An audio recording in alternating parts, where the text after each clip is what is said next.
ரோம்னு நகரத்துக்கு பேர் இருந்தது, அவன் பேர் ரோமுலஸ் அப்படின்றதுனால தான். ஸோ இந்த இடத்துல ஒரு முதல் முறையாக பக்காவான ஸ்டாண்டிங் ஆர்மி, முழு நேர ஆயுதப்படைன்னு ஒன்று உருவாகிறது உலக வரலாற்றிலேயே ரோம் நாட்டில் தான் உருவாகுது. இந்த ஆர்மி ஜெனரல்ஸ் வந்தால் டைபர் நதிக்கு அந்த பக்கத்துலேயே படைகளை நிப்பாட்டிடணும். டைபர் நதியை கடந்தே வரக்கூடாது. நகரத்துக்குள் வந்தால் ஜென்ரல் மட்டும்தான் வரணும். கூட வேணால் ஒரு 5-6 வீரர்களை கூட்டு வரலாம், மற்றபடி ஜென்ரல்லாம் உள்ளே வரக்கூடாது, வந்தால் படைகளோடலாம் வரக்கூடாது அப்படின்னு சட்டம் போடுறாங்க. இந்த சட்டத்தின்படி செனட் எங்கே போய் சண்டை போட சொல்கிறாங்களோ அங்கே தான் போய் சண்டை போடணும். அப்போ ஜூலியஸ் சீசர் வந்து சரி நம்மளை படையெடுத்து வர சொல்கிறாங்களா, போவோமே அப்படின்னு சொல்லிட்டு அங்கேருந்து கிளம்பி வர வரும்போது பார்த்திங்கன்னா ஒருத்தன் வந்து 2 பேர் வந்து ஒரு பெரிய கம்பளி தூக்கிட்டு வராங்க. தூக்கிட்டு வந்து நீங்கள் வந்தவுடனே உங்களுக்கு இந்த கம்பளியை பரிசீலிக்க சொல்லி எங்கள் ராணி சொன்னாங்க அப்படின்னு சொல்லி கொடுக்குறாங்க.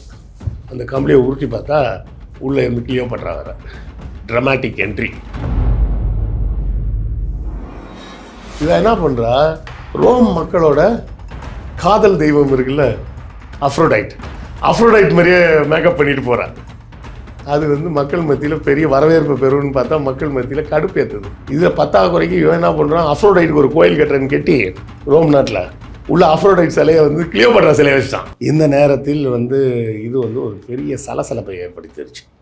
அதாவது ஒரு பெரிய ஹீரோ அப்படின்ற ரேஞ்சுக்கு இருந்த போய் விஜய் மாதிரி ஆகிட்டார். தாவேக்க ஆரம்பிச்சிட்டாருப்பா அப்படின்ற மாதிரி எல்லாம் குஷியாக இருந்து கடைசியில் நானா இப்படி பண்ணிட்டேனா அப்படி இப்போ போய் என்ன இப்படி பண்ணுறேன் அப்படின்ற மாதிரி எல்லோரும் ஜூலியஸ் சீசர் அது மாதிரி பேச ஆரம்பிச்சிட்டாங்க. அந்த ஏரோது மன்னன் வந்து பிறந்த குழந்தையெல்லாம் வெட்டுறதுக்கு தேடுறான்ட்டு அந்த குழந்தைய கூட்டிக்கிட்டு ஜோசஃபும் மேரியும் எகிப்துக்கு போயிட்டாங்க. அப்புறம் கொஞ்ச நாள் கழித்து எகிப்துலேருந்து திரும்ப வந்தாங்க அப்படின்னு பைபிளில் வருது. ஸோ என்ன சொல்கிறாங்க, மேரிக்கும் ஜீசஸ்க்கும் அதுக்கு பிறந்த குழந்தை கிடையாது, இவங்க எகிப்துக்கு போன இடத்துல இந்த குழந்தைய தத்தெடுத்து வளர்த்துட்டு கொண்டு வந்துட்டாங்க. ஜீசஸ் வந்து அரச வம்சம், நமக்கு எப்படியாவது அரச வம்சம் எப்படியாவது அந்த ஆண்ட பரம்பரை செட்டப்புக்குள்ளே போயிடும். அதனால தான் பார்த்தீங்கன்னா நிறைய கிறிஸ்டியன்ஸ் வந்து இந்த ரெக்ஸ்ன்னு பேர் வச்சுருப்பாங்க. அப்போ போப்புக்கு வந்து எம்பரரை விட பவர் ஜாஸ்தி அப்படின்ற இடத்துக்கு மாறுறாங்க. மதத்தோட ரோல் அங்கே இன்வால்வ் ஆகும். அப்படி ஆகும்போது தான் நாசமாக போகுது. எப்படி ரோம் வந்து இப்படி மன்னரை விட போப்புக்கு அதிகாரம் ஜாஸ்தின்னு மாறினாங்கன்னா அதோட நாசமாக போனாங்க. ரோமனுடைய வீச்சுக்கு இதுதான் முக்கியம். அதுதான் முக்கிய காரணம். கிறிஸ்டியானிட்டி உள்ளே வந்தது தான் முக்கிய காரணம். முந்திரி பருப்பே இல்லைன்ற மாதிரி யூதர்களே இல்லாத ஜெருசலேமா அப்படின்னு தேடி பிடிச்சி ஒரு 80 குடும்பங்களை அப்போ கொண்டாந்து உமர் தான் குடி வைக்கிறார். தேங்காய் சட்னி வித்தவுட் தேங்காய் கரெக்டாக சொன்னேன், தேங்காய் சட்னி வித்தவுட் தேங்காய்ன்ற மாதிரி இது என்ன யூதர்களே இல்லாத ஜெருசலேமா அப்படின்னு உமர் தான் கூட்டு வந்து வைக்கிறாரு. அகஸ்டஸ் சீசர் காலத்தில் என்ன செய்கிறாருன்னா, ஆட்சி அதிகாரத்தில் ஒரு குழப்பம் வரும்போது டக்குன்னு சிவில் வார் வந்துடுது. ரோம் வரலாறு முழுக்க பார்த்தோம்னா திடீர்னு சிவில் வார் வருது. என்ன பிரச்சனை அப்படின்னா, மக்கள் சும்மா இருக்காங்க, வேலை செய்கிறாங்க, சும்மா இருக்காங்க. இப்படியே இருந்தால் அவன் என்ன பண்ணுறான், வேலை நேரம் போக மற்ற நேரம் பூரா அரசியலை தான் கண்காணிச்சிக்கிட்டு இருக்கான். அவன் வேலை செய்கிறான், அடுத்தால என்ன பண்ணுறான், செனட் என்ன பண்ணுது, ராஜா என்ன பண்ணுது, இதை தான் பார்த்துக்கிட்டே இருக்கிறான். அப்போ இவனை பிஸியாக வச்சுட்டா பார்க்க மாட்டான்ல அப்படின்னு சொல்லி தான் முதலாக கொலோசியம் அப்படின்னு ஒன்று கட்டுறான் அவன். ஸோ மக்களுக்கு என்டர்டெயின்மெண்ட் தேவை கொடுத்துட்டோன்னு வச்சுக்க, அவன் பேசாமல் இருப்பான். இல்லைனா அவனுக்கு என்டர்டெயின்மெண்ட்டே பாலிடிக்ஸ் ஆகிடுது. ரோம் சாம்ராஜ்யமாக இருந்த சின்ன நாடுகள்லாம் விஞ்ஞானத்தை நோக்கி பார்க்க போகிறாங்க. அதுக்கு பிறகு தான் நம்ம பார்க்குற மாடர்ன் வேர்ல்டு ஃபார்ம் ஆகுது. ஸோ இந்த மாடர்ன் வேர்ல்டு உருவானதே ரோம் அப்படின்ற ஒரு ரோம் சாம்ராஜ்யத்தோட கட்டுமானத்திலேருந்து கிளம்பி வந்தது தான் மொத்த ஐரோப்பாவும்.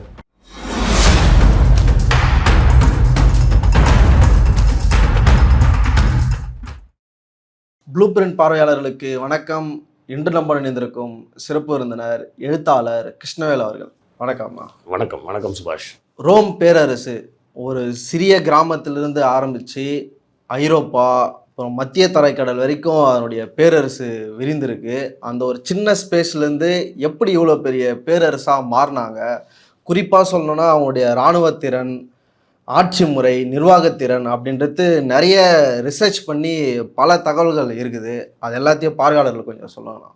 ரோம் வந்து ஒரு பெரிய பேரரசு அப்படின்னு சொல்கிறத விட நம்ம ஊரில் கதை கட்டி வச்சுருந்தாங்க இல்லை, மகாபாரதம் அப்படி இப்படின்னுலாம், அதெல்லாம் ரியலாக செஞ்ச இடம் அவங்க தான்.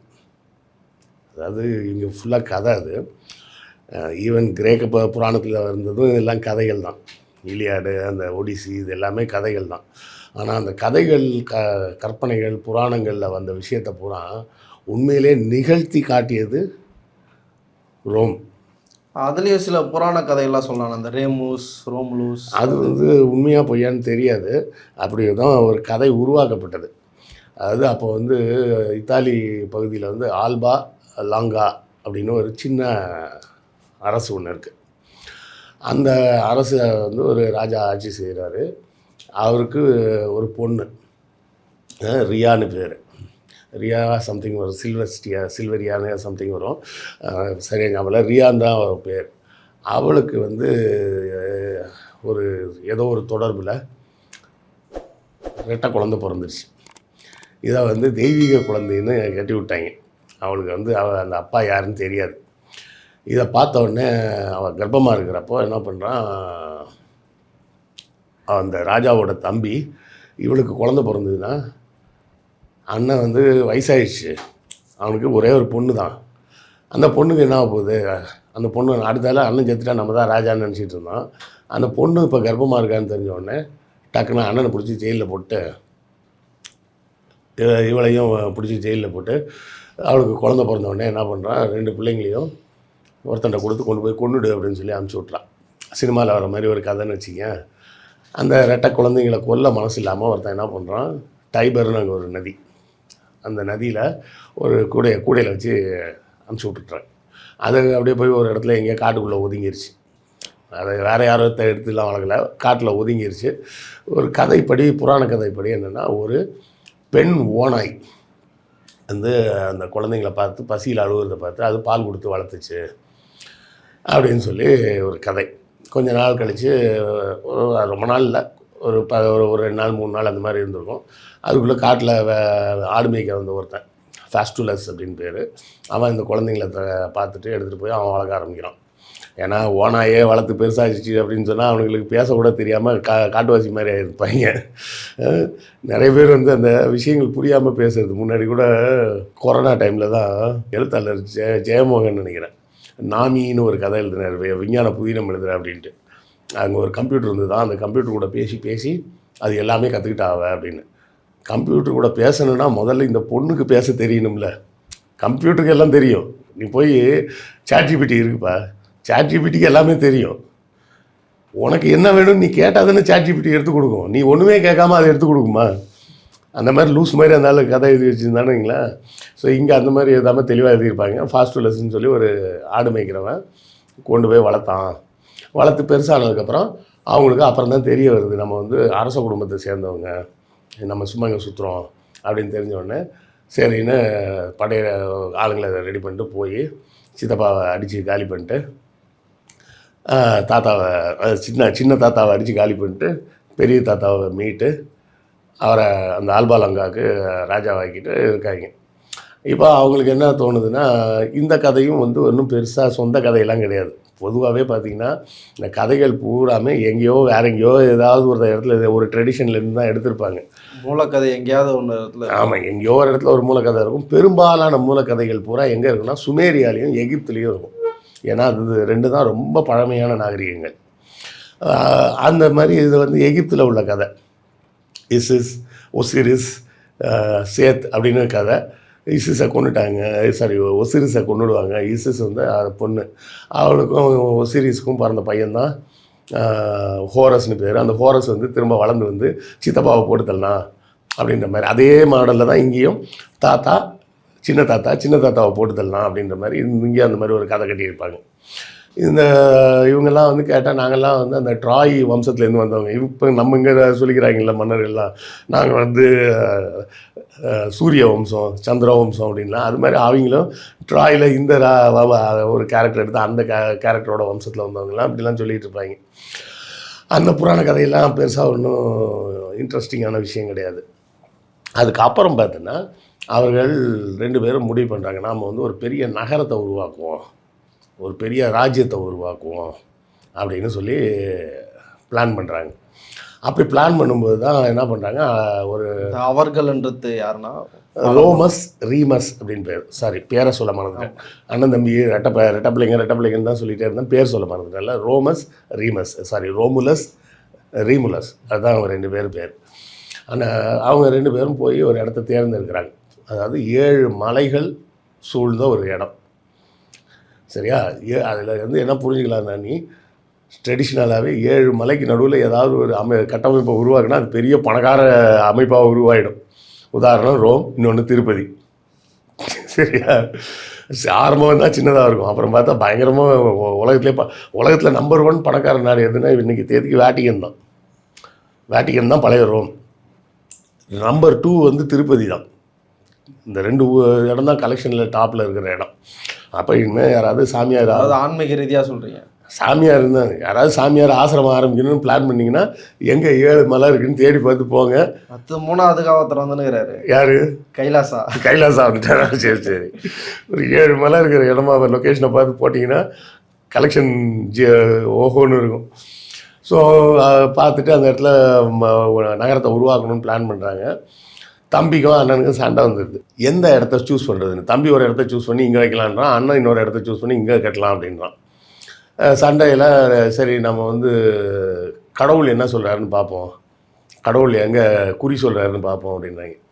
அப்போ ஒரு கழுகு வந்து பறந்து வந்து அண்ணன் சொல்ல இடத்துல உட்காருது. பத்தியா, கழுகு நான் சொல்ல இடத்துல தான் உட்காந்துருக்கு அப்படின்னு சொல்லிட்டு சண்டை போட்டு தம்பியை கொண்டு வரான். ஸ்டார்டிங்கே தம்பியை போட்டு தள்ளுறது தான் ஆரம்பிக்குது. போட்டு தள்ளிட்டு அந்த இடத்துல அவன் தன்னுடைய ராஜ்யத்தை, நகரத்தை உருவாக்குறான். அது நகரத்தை தனது பெயர்லேயே ரோம் அப்படின்னு, அது ரோம்னு நகரத்துக்கு பேர் இருந்தது, அவன் பேர் ரோமுலஸ் அப்படின்றதுனால தான். இதில் ஒரு வியக்கத்தக்க ஒற்றுமை என்னென்னா, இந்த ரோம் சாம்ராஜ்யம் உருவாக்கப்பட்டது கிமு 753, முடிக்கப்பட்டது கிபி 454 சம்திங். அந்த ராஜா பேரும் ரோமுலஸ், கடைசி ராஜா பேரும் ரோமுலஸ். ரோமுலஸில் தொடங்கி ரோமுலஸ்லேயே முடிஞ்சிருந்தது. சரியா? அது ஒரு வியக்கத்தக்க ஒற்றுமை. இல்லை ஒருவேளை கடைசி ராஜா ரோமுலஸ்ன்றதுனால அந்த கதையை வந்து ராஜா பேரும் ரோமுலஸ்னா இவங்களா கதை வச்சாங்களான்னு தெரியாது. ஆனால் கடைசி ராஜா வர்றதுக்கு முன்னாடியே அந்த ரோமுலஸ் கதையெல்லாம் வந்துருச்சு. ஸோ அது வந்து கதையாக இருந்தாலும் அந்த கதையில் இருந்த, ஏன்னா நடுவில் நிறைய ரோமுலஸ்லாம் வந்திருக்காங்க. அவன் கடைசி ராஜா பேரும் ரோமுலஸ்ன்றது தான் அர்த்தம். நண்பர்களே, என்ன 10 நிமிஷம் முடியுது, இன்னும் பார்த்துக்கிட்டு இருக்கீங்களா? சரி, நீங்கள் பார்த்துக்கிட்டு இருக்கீங்கன்னு நான் தெரிஞ்சுக்கணும்னா ஒரு ஹார்ட் சிம்பிள் போட்டு விடுங்க. அப்போ அவன் காலத்தில் நகரத்தை உருவாக்குறாங்க. நகரத்தை உருவாக்குனா அந்த நகரத்தில் இவங்க கூட சேர்ந்து எல்லாம் தடிமாடு மாதிரி ஆம்பளைங்க தான் இருக்காங்க, பொம்பளைங்களே யாரும் இல்லை. சரியா? அந்த நகரம் உருவாக்குறதுன்றது இப்போ பார்க்குற அந்த கட்டமைப்பில் இல்லை. அது முதல்ல ஒரு சின்ன அமைப்பு, கோட்டைகளோட. கோட்டை வந்து அப்போவே ரோம் நகரத்துக்கு முக்கியமான ஒரு இது. அந்த கோட்டையோட ஒரு நகரத்தை உருவாக்குறாங்க. அப்போ இவங்க கூட இருக்கிறது பூரா வீரர்கள், ஆண்கள் மட்டும்தான் இருக்காங்க, பெண்களே இல்லை. பெண்களும் இல்லை, சிவில் சொசைட்டியும் இல்லைன்னா என்ன பண்ணுறது அப்படின்னு சொல்லிட்டு பக்கத்தில் சாபின் அப்படின்னு ஒரு பகுதி இருக்குது. அங்கே வந்து பொதுமக்கள்லாம் வாழ்கிறாங்க. அவங்கள கூப்பிட்டு நாங்கள் எங்கள் புது நகரத்தில் பார்ட்டி வைக்கிறோம், எல்லோரும் வாங்க அப்படின்னு. எல்லோரும் வராங்க. நல்லா புது நகரமாப்பா, பார்ட்டி ஆம்பான்னு எல்லாம் போகிறாங்க. போனால் வந்த இடத்துல இருந்த கூட வந்து ஆம்பளைங்களை பூரா போட்டு தள்ளிடுறாங்க, பெண்களை பூரா இவனுக்கு எடுத்துக்கிறாங்க. எடுத்துக்கிட்டு இப்படி தான் அந்த நகரம் உருவாகுது. முதலில் கொஞ்சம் வணிகம் சார்ந்த வேலைகள்லாம் செய்கிறாங்க. நகரத்தை விரிவாக்கம் செய்யலான்னு சொல்லி அதை சுற்றி ஒரு ராஜ்யத்தை உருவாக்கணும்னு பிளான் பண்ணுறாங்க. அப்படியே கொஞ்சம் கொஞ்சமாக மொத்த இத்தாலியும் அவர்கள் கண்ட்ரோலில் வந்துடுது. அந்த ரோமுலஸ்க்கு அப்புறம் யார் அடுத்தால வந்தாங்கன்றதை பற்றினெல்லாம் வரலாற்று செய்திகள்லாம் கிடையாது. அதுக்கப்புறம் வந்து ஒரு 7 அரசர்களை பற்றி குறிப்பாக சொல்லுவாங்க. அதில் முதல் ராஜா வந்து நூமா பாம்புலஸ் அப்படின்னு பேர். அந்த கடைசி ராஜா வந்து ஃபேமஸான பேர் வந்து டார்குவினஸ் லூசியா டார்குவினஸ் சூப்பர்பஸ் அப்படின்னு பேர். இவங்க 2 பேரை தான் குறிப்பாக சொல்லுவாங்க. ஏன்னா அந்த நூமா பாம்புலஸ் தான் வந்து காலத்தில் தான் இத்தாலி முழுவதும் இவங்க கண்ட்ரோலுக்கு வருது. இந்த கடைசி ராஜாவை சொல்கிறது வந்து அவர் ஃபேமஸ்ன்றதுக்காக சொல்கிறதில்ல, அவர் இன்ஃபேமஸ்ன்றதுனால அவர் ஞாபகத்தில் வச்சுருக்கிறாங்க. மற்ற நடுவில் வந்தவங்கெல்லாம் வந்து பெருசாக சொல்லிக்கிற அளவுக்குலாம் எதுவும் கிடையாது. இந்த சூப்பர் பர்சன்ட் அவன் என்ன நடக்குதுன்னா, அவன் பையன் வந்து ஒரு பொண்ணை வந்து டார்ச்சர் பண்ணுறான். அவன் பேர் லூசரட்டா அப்படின்னு பேர். அவளை போய் டார்ச்சர் பண்ணி செக்ஷுவலாக அப்யூஸ் பண்ணி, அந்த பொண்ணு வந்து கொஞ்சம் பணக்கார ஃபேமிலியை சேர்ந்த பொண்ணு. அதனால் என்ன ஆயிடுச்சு, எல்லோரும் அந்த அதாவது நீங்கள் வந்து நல்லா யோசிச்சு பார்த்தீங்கன்னா கேபிட்டலிசம்னு ஒன்று உருவாகுது பார்த்தீங்களா? அந்த கேபிட்டலிசம் உருவாகும்போது நிறைய அரசுகள் வந்து சலுகைகள்லாம் கொடுக்குறாங்க அந்த கம்பெனிகளுக்கு, இந்த தொழில் நிறுவனங்களுக்கு. எதனால் கொடுக்குறாங்க அப்படின்னு சொன்னால் வேறு ஒன்றும் இல்லை, கம்யூனிசம் உள்ளே வந்துடக்கூடாதுன்றது. அதுக்காக தான் கொடுக்க ஆரம்பிக்கிறாங்க. நம்ம இங்கிலாந்துலேயே பார்த்தீங்கன்னா பொதுமக்களுக்கெல்லாம் நிறைய அதிகாரம், அதில் வந்து அப்பர் ஹவுஸும்பாங்க. இதான் பிரச்சனைகள் வந்து அதிகமாகுதுன்னொடனே நம்ம அரசு வந்து மக்கள் நலன் அரசாக மாறலன்னா வந்து பிரச்சனைகள் அதிகமாகிடும். அதாவது முதல்ல வந்து இங்கிலாந்தில் எப்படி இருக்குன்னா கிங்கு, ஹவுஸ் ஆஃப் லார்ட்ஸ்ன்னு இருக்கும். இப்படி 2 பேர் தான் இருப்பாங்க, king, house of Lords. French புரட்சியை பார்த்தோன்னே பயந்துட்டாங்க. மக்களுக்கு அதிகாரம் கொடுக்கலன்னா இப்போ மொத்தமாக மக்களே வந்து ராஜாவே போட்டு தள்ளிட்டானா, அப்போ என்ன பண்ணலாம், ஹவுஸ் ஆஃப் காமன்ஸ்னு இன்னொன்று போடு, மக்களில் இருந்து ஒரு பிரதிநிதியை கொண்டாந்து அங்கே உட்கார வை அப்படின்னு. அந்த House of Lords, House of Common அப்படிங்கிறது தான் அப்படியே இந்தியாவுக்கு வரும்போது அப்பர் ஹவுஸ், லோயர் ஹவுஸாக வந்து இப்போ லோக்சபா, ராஜ்யசபான்னு இருக்கிற செட்டப். இதெல்லாமே ரோமில் இருந்து ஸ்டார்ட் ஆகக்கூடிய ஒரு மேட்ரு. அப்போது ரோம் நகரத்தில் வணிகர்கள் நிறைய பேர் இருக்காங்க, பணக்காரங்க நிறைய பேர் இருக்காங்க, ராஜா கிட்ட படைகள் இருக்குது. அப்போது ராஜாவோட பையனே வந்து ஒரு பணக்கார வீட்டு பொண்ணை கூட பணக்காரன்னு மதிக்காமல் அவளை போட்டு டார்ச்சர் பண்ணிட்டான்னு தெரிஞ்சோடனே ராஜாவை போட்டு தள்ளிட்டாங்க. இப்போ ராஜாவை போட்டு தள்ளினோடனே என்ன பண்ணுறது அப்படின்னோடனே, நம்ம இனிமேல் ராஜான்னு வச்சுக்கவே கூடாது. ராஜான்னு இருந்தாலே சிக்கல். இது வந்து சுமார் கிமு 400 கிட்ட நடக்குது. ராஜான்னு வச்சாதான் இந்த பிரச்சனை வருது. ராஜாவே நமக்கு வேண்டாம், நாம் வந்து ஒரு கவுன்சில் ஃபார்ம் பண்ணுவோம். இந்த மாதிரி பணக்காரங்க எல்லாருமே சேர்ந்து அவங்க தான் கவுன்சில். ஒவ்வொருத்தனுக்கு எவ்வளோ பணம் வசதி இருக்கோ அதுக்கேற்ற மாதிரி அவனுக்கு ரெப்ரசன்டேஷன் கொடுத்து அதை வந்து செனட் அப்படின்னு ஒரு பேரை கொடுத்து, இந்த செனட்டு தான் இனிமேல் முடிவு பண்ணணும் சட்டத்திட்டங்கள் எல்லாத்தையும். ஒரே ஆள்கிட்ட பவர் இருந்ததுன்னா விளங்காது அப்படின்னு முடிவு பண்ணுறாங்க. ஸோ மன்னராட்சிலேருந்து வேற ஒரு சொசைட்டியாக, குடியரசாக, ரிப்பப்ளிக்காக மாறலாம். ஆமாம், குடியரசாக மாறுகிறார்கள். குடியரசுக்கும் ஜனநாயகத்துக்கும் வேறு டிஃப்ரென்ஸ் இருக்குது, அதை புரிஞ்சுக்கணும். ஜனநாயகம்ன்றது டெமோக்ரஸி, குடியரசுனா ரிப்பப்ளிக். ரிப்பப்ளிக்னா தங்களை தாங்களே தேர்ந்தெடுத்து கொண்டவர்கள் ஆட்சி செய்வது. ஜனநாயகம்ன்றது மக்கள் தேர்ந்தெடுத்தவர்கள் ஆட்சி செய்வது. ஸோ இங்கே ரோமில் நடந்தது டெமோக்ரஸி கிடையாது, ரிப்பப்ளிக். அதாவது உயர்குடிகள்னு சொல்லிக்கிட்டு அவங்க எல்லோரும் சேர்ந்து ஒரு செட்டப்பை உருவாக்கிட்டு அந்த செட்டப்பில் உட்காந்து அவங்க ஆட்சி செய்ய ஆரம்பிக்கிறாங்க. இதை வந்து இப்போ உடனே யாராவது கமெண்ட்டில் வந்துடுவோம், அதுக்கு முன்னாடி நம்மளே அதை சொல்லிவிடுவோம். ஆமாங்க, இதே தான் சோழர்கள் காலத்தில் குட ஓலை முறை இருந்தது. அப்புறம் இன்னொருத்தன் சொல்லுவோம், ஆமாங்க அந்த குட ஓலையில் பிராமணர்கள் தான் கலந்துக்கலாம் அப்படின்னு வந்து போடுவாங்க. அது வந்து ஒரு பெரிய மித்து. அந்த மித்தை வந்து நிறைய பேர் உடைக்கிறதே இல்லை. யார், நம்ம வரலாற்று ஆய்வாளர்களே நிறைய பேர் நீலகண்ட சாஸ்திரி எழுதுனதுனால நீலகண்ட சாஸ்திரி பெரிய அத்தாரிட்டின்னு நினச்சிக்கிட்டு அவர் சொன்னது தான் கரெக்ட் அப்படின்னு சொல்லிட்டு இருக்கிறாங்க. அவர் சாஸ்திரி அப்படி தான் எழுதுவார், வேறு எப்படி எழுதுவார்? அதில் என்ன எழுதி வச்சுருக்காருன்னா, சோழர்கள் குட ஓலை முறை என்று வச்சுருந்தாங்க. ஊர் தலைவரை தேர்ந்தெடுக்கிறதுக்கு வேதம் படித்தவர்கள், குறைஞ்சது ஒரு வேதமாவது படித்தவங்களாக இருக்கணும். அப்படி படித்தவர்கள் மட்டும்தான் கலந்துக்க முடியும். அவங்க பேரெல்லாம் ஒரு ஓலைச்சுவடியில் எழுதி ஒரு குடத்துக்குள்ளே போட்டு அந்த ஊரில் இருக்க ஒரு சிறுவனையோ ஒரு சிறுமியோ கையை விட்டு கலக்கி ஒரு சீட் எடுக்க சொல்லுவாங்க. எந்த சீட் வந்துச்சோ அவர் தான் தலைவர் அப்படின்னு அவர் எழுதி வச்சுட்டு போயிட்டார். உண்மையிலே சோழர்கள் செட்டப்பில் அப்படிலாம் எந்த கர்மமும் கிடையாது. ராஜா தான் அப்பாயின்ட் பண்ணுவார். அவர் தான் ஊருக்கு தலைவர். அவர் பேர் காரநாட்டான்னு பேர். அது கவர்மெண்ட் போஸ்ட்டு. அப்போ இந்த குட ஓலை முறைன்றது என்னென்னா, அக்ரகாரத்துக்கு இது யார் தலைவர்னு தேர்ந்தெடுப்பாங்க.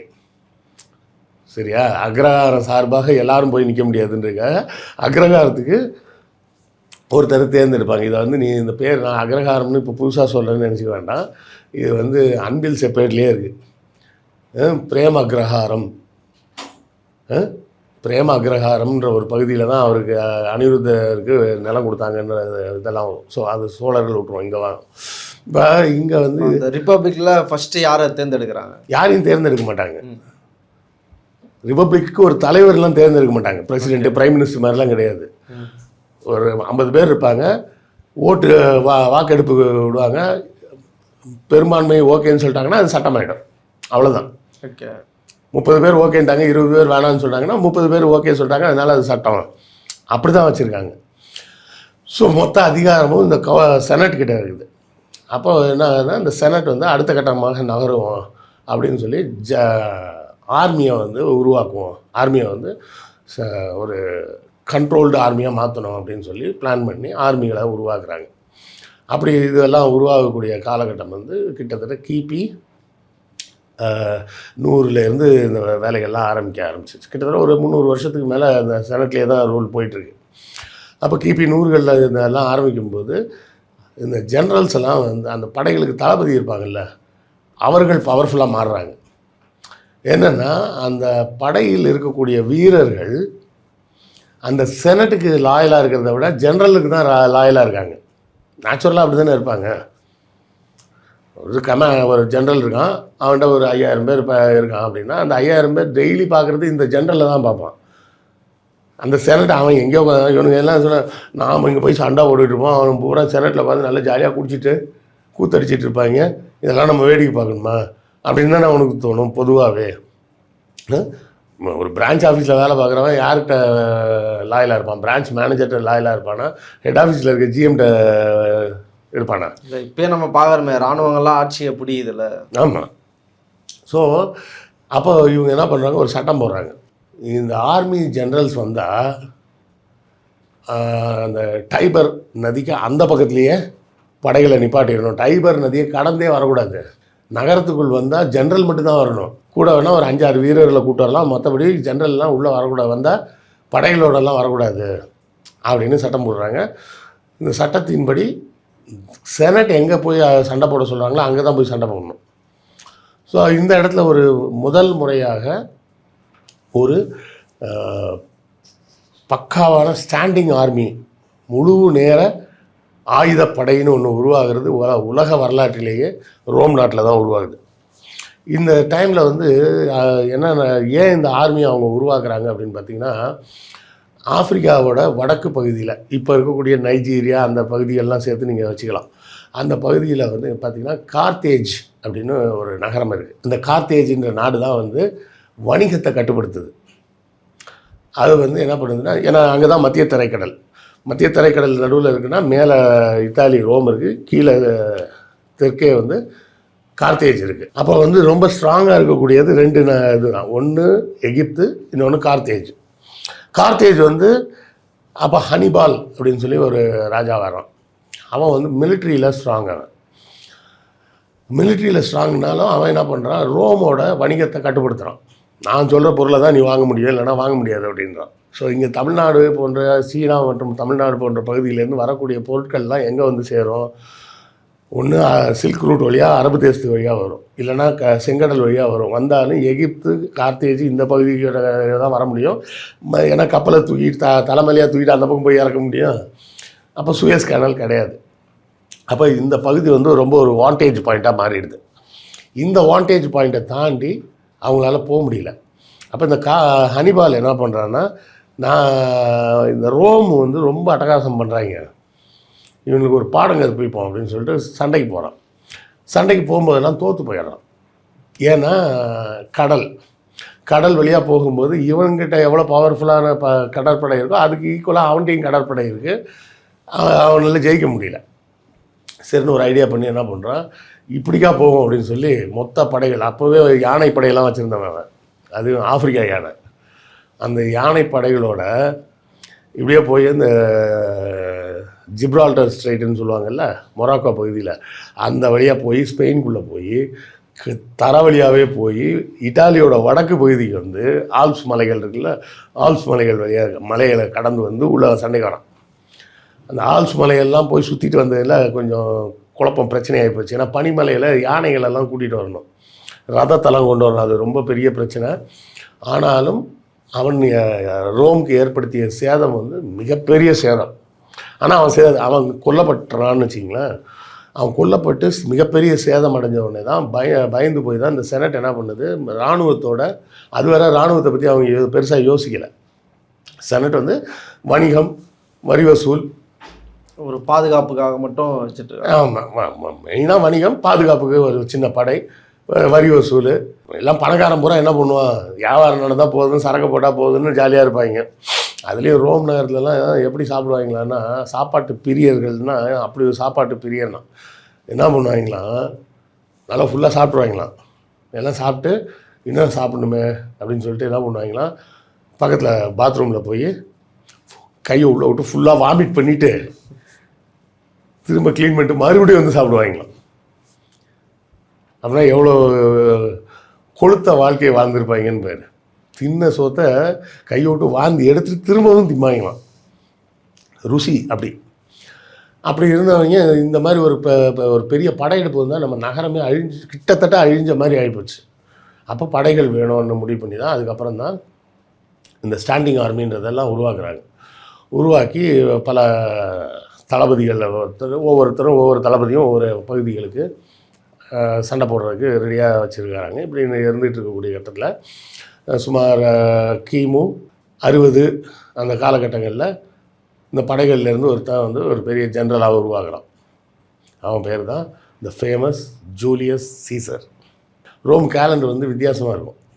எப்படி இருக்கும்னு பார்த்தீங்கன்னா, சரி அந்த கேலண்டருக்கு நான் பின்னாடி வரேன். 20 மினிட்ஸ் தாண்டியும் பார்த்துக்கிட்டு இருக்கிறீங்க. 20 மினிட்ஸ் தாண்டி பார்க்குறீங்க, அதெல்லாம் மகிழ்ச்சி தான்.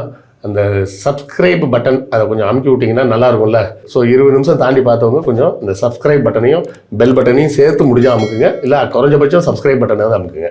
இந்த ஜூலியஸ் சீசர் என்ன பண்ணுறான், இவனை வந்து வடக்கு பகுதியில் சண்டைக்கு அனுப்புகிறாங்க. ஏற்கனவே இந்த சூப்பர் பஸ்னு ஒருத்தன் சொன்னான்ல, அவன் காலகட்டத்தில் இதே மாதிரி பிரிட்டனை படையெடுத்து போகிறாங்க. போய் செம்ம அடி வாங்கிட்டு வராங்க.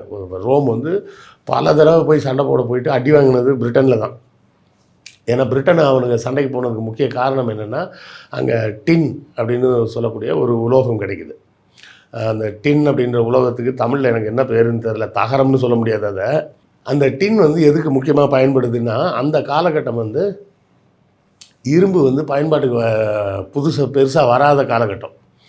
அப்போ இரும்பு பெரிய பயன்பாட்டுக்கு வராத காலகட்டத்தில் அவங்களுக்கு முக்கியமான ஆயுதங்களே எதில் செய்வாங்கன்னா, வெங்கலத்தில் தான் செய்வாங்க. செம்பு கூட டின்னை கலந்தால் தான் வெங்கலம் செய்ய முடியும். அப்போ அந்த பிரான்ஸுக்காக டின்னு வேணுன்றதுக்காக பிரிட்டனோட பிஸ்னஸ் தொடர்பு இருக்குது. காப்பரோடு அதை மிக்ஸ் பண்ணும்போது தான் ஒரு அலாய் ஃபார்ம் ஆகுது. அந்த அலாய் தான் வெங்கலம். ஸோ வெங்கலத்தால் செய்யப்பட்ட கத்தி இதெல்லாம் வச்சு தான் சண்டை போடுவாங்க. ஸோ கருவிகள் வந்து அப்டேட் ஆகுது. ஆமாம், ஏன்னா வெங்கலம் வந்ததுக்கு பிறகு தான் ஆயுதங்கள் உருவாகுது. செம்புலெல்லாம் கத்தி செஞ்சுட்டு இருக்க முடியாது, அது வளையும். சரியா? ஸோ வெங்கலம் வரும்போது தான் முதலில் ஆயுதம் வருது. வெங்கல காலத்தில் தான் பெரிய நாகரிகங்கள்லாம் உருவாகுது. அதாவது இப்போ ஜூலியஸ் சீசர் காலத்தில் தான் டின் வந்ததுன்னு நான் சொல்ல, டின் வந்து ஆரம்பத்திலே வந்துருச்சு. ஸோ இப்போ இவங்களுக்கு தொடர்ச்சியாக அந்த வெங்கலம் தேவைப்படுது, டின்னு தேவைப்படுதுன்னு பிரிட்டனுக்கு படையெடுக்கிறாங்க, பல முறை அடி வாங்குறாங்க. அப்போ ஜூலியஸ் சீசருக்கு கொடுக்கப்பட்ட அசைன்மெண்ட் என்னென்னா, கால் ரீஜன், கால் அப்படிங்கிறது வந்து ஃப்ரான்ஸ், இப்போ இருக்கக்கூடிய ஃப்ரான்ஸை தான் அப்போ வந்து கால்னு சொல்லுவாங்க. அந்த பகுதிகளை போய் பிடிங்கன்னு சொல்லி அனுப்புகிறாங்க. இவர் அதெல்லாம் பிடிச்சிட்டு என்ன பண்ணுறாரு, நான் பிரிட்டனை பிடிக்க போகிறேன் அப்படின்றாரு. அதெல்லாம் போகக்கூடாது, நம்ம பிரிட்டனுக்கு போனால் எப்போ பார்த்தாலும் தோத்துட்டு தான் வரோம், செலவு தான் ஆகுது, அதனால் போகக்கூடாது அப்படின்னு செனட் அப்ரூவல் கொடுக்கல.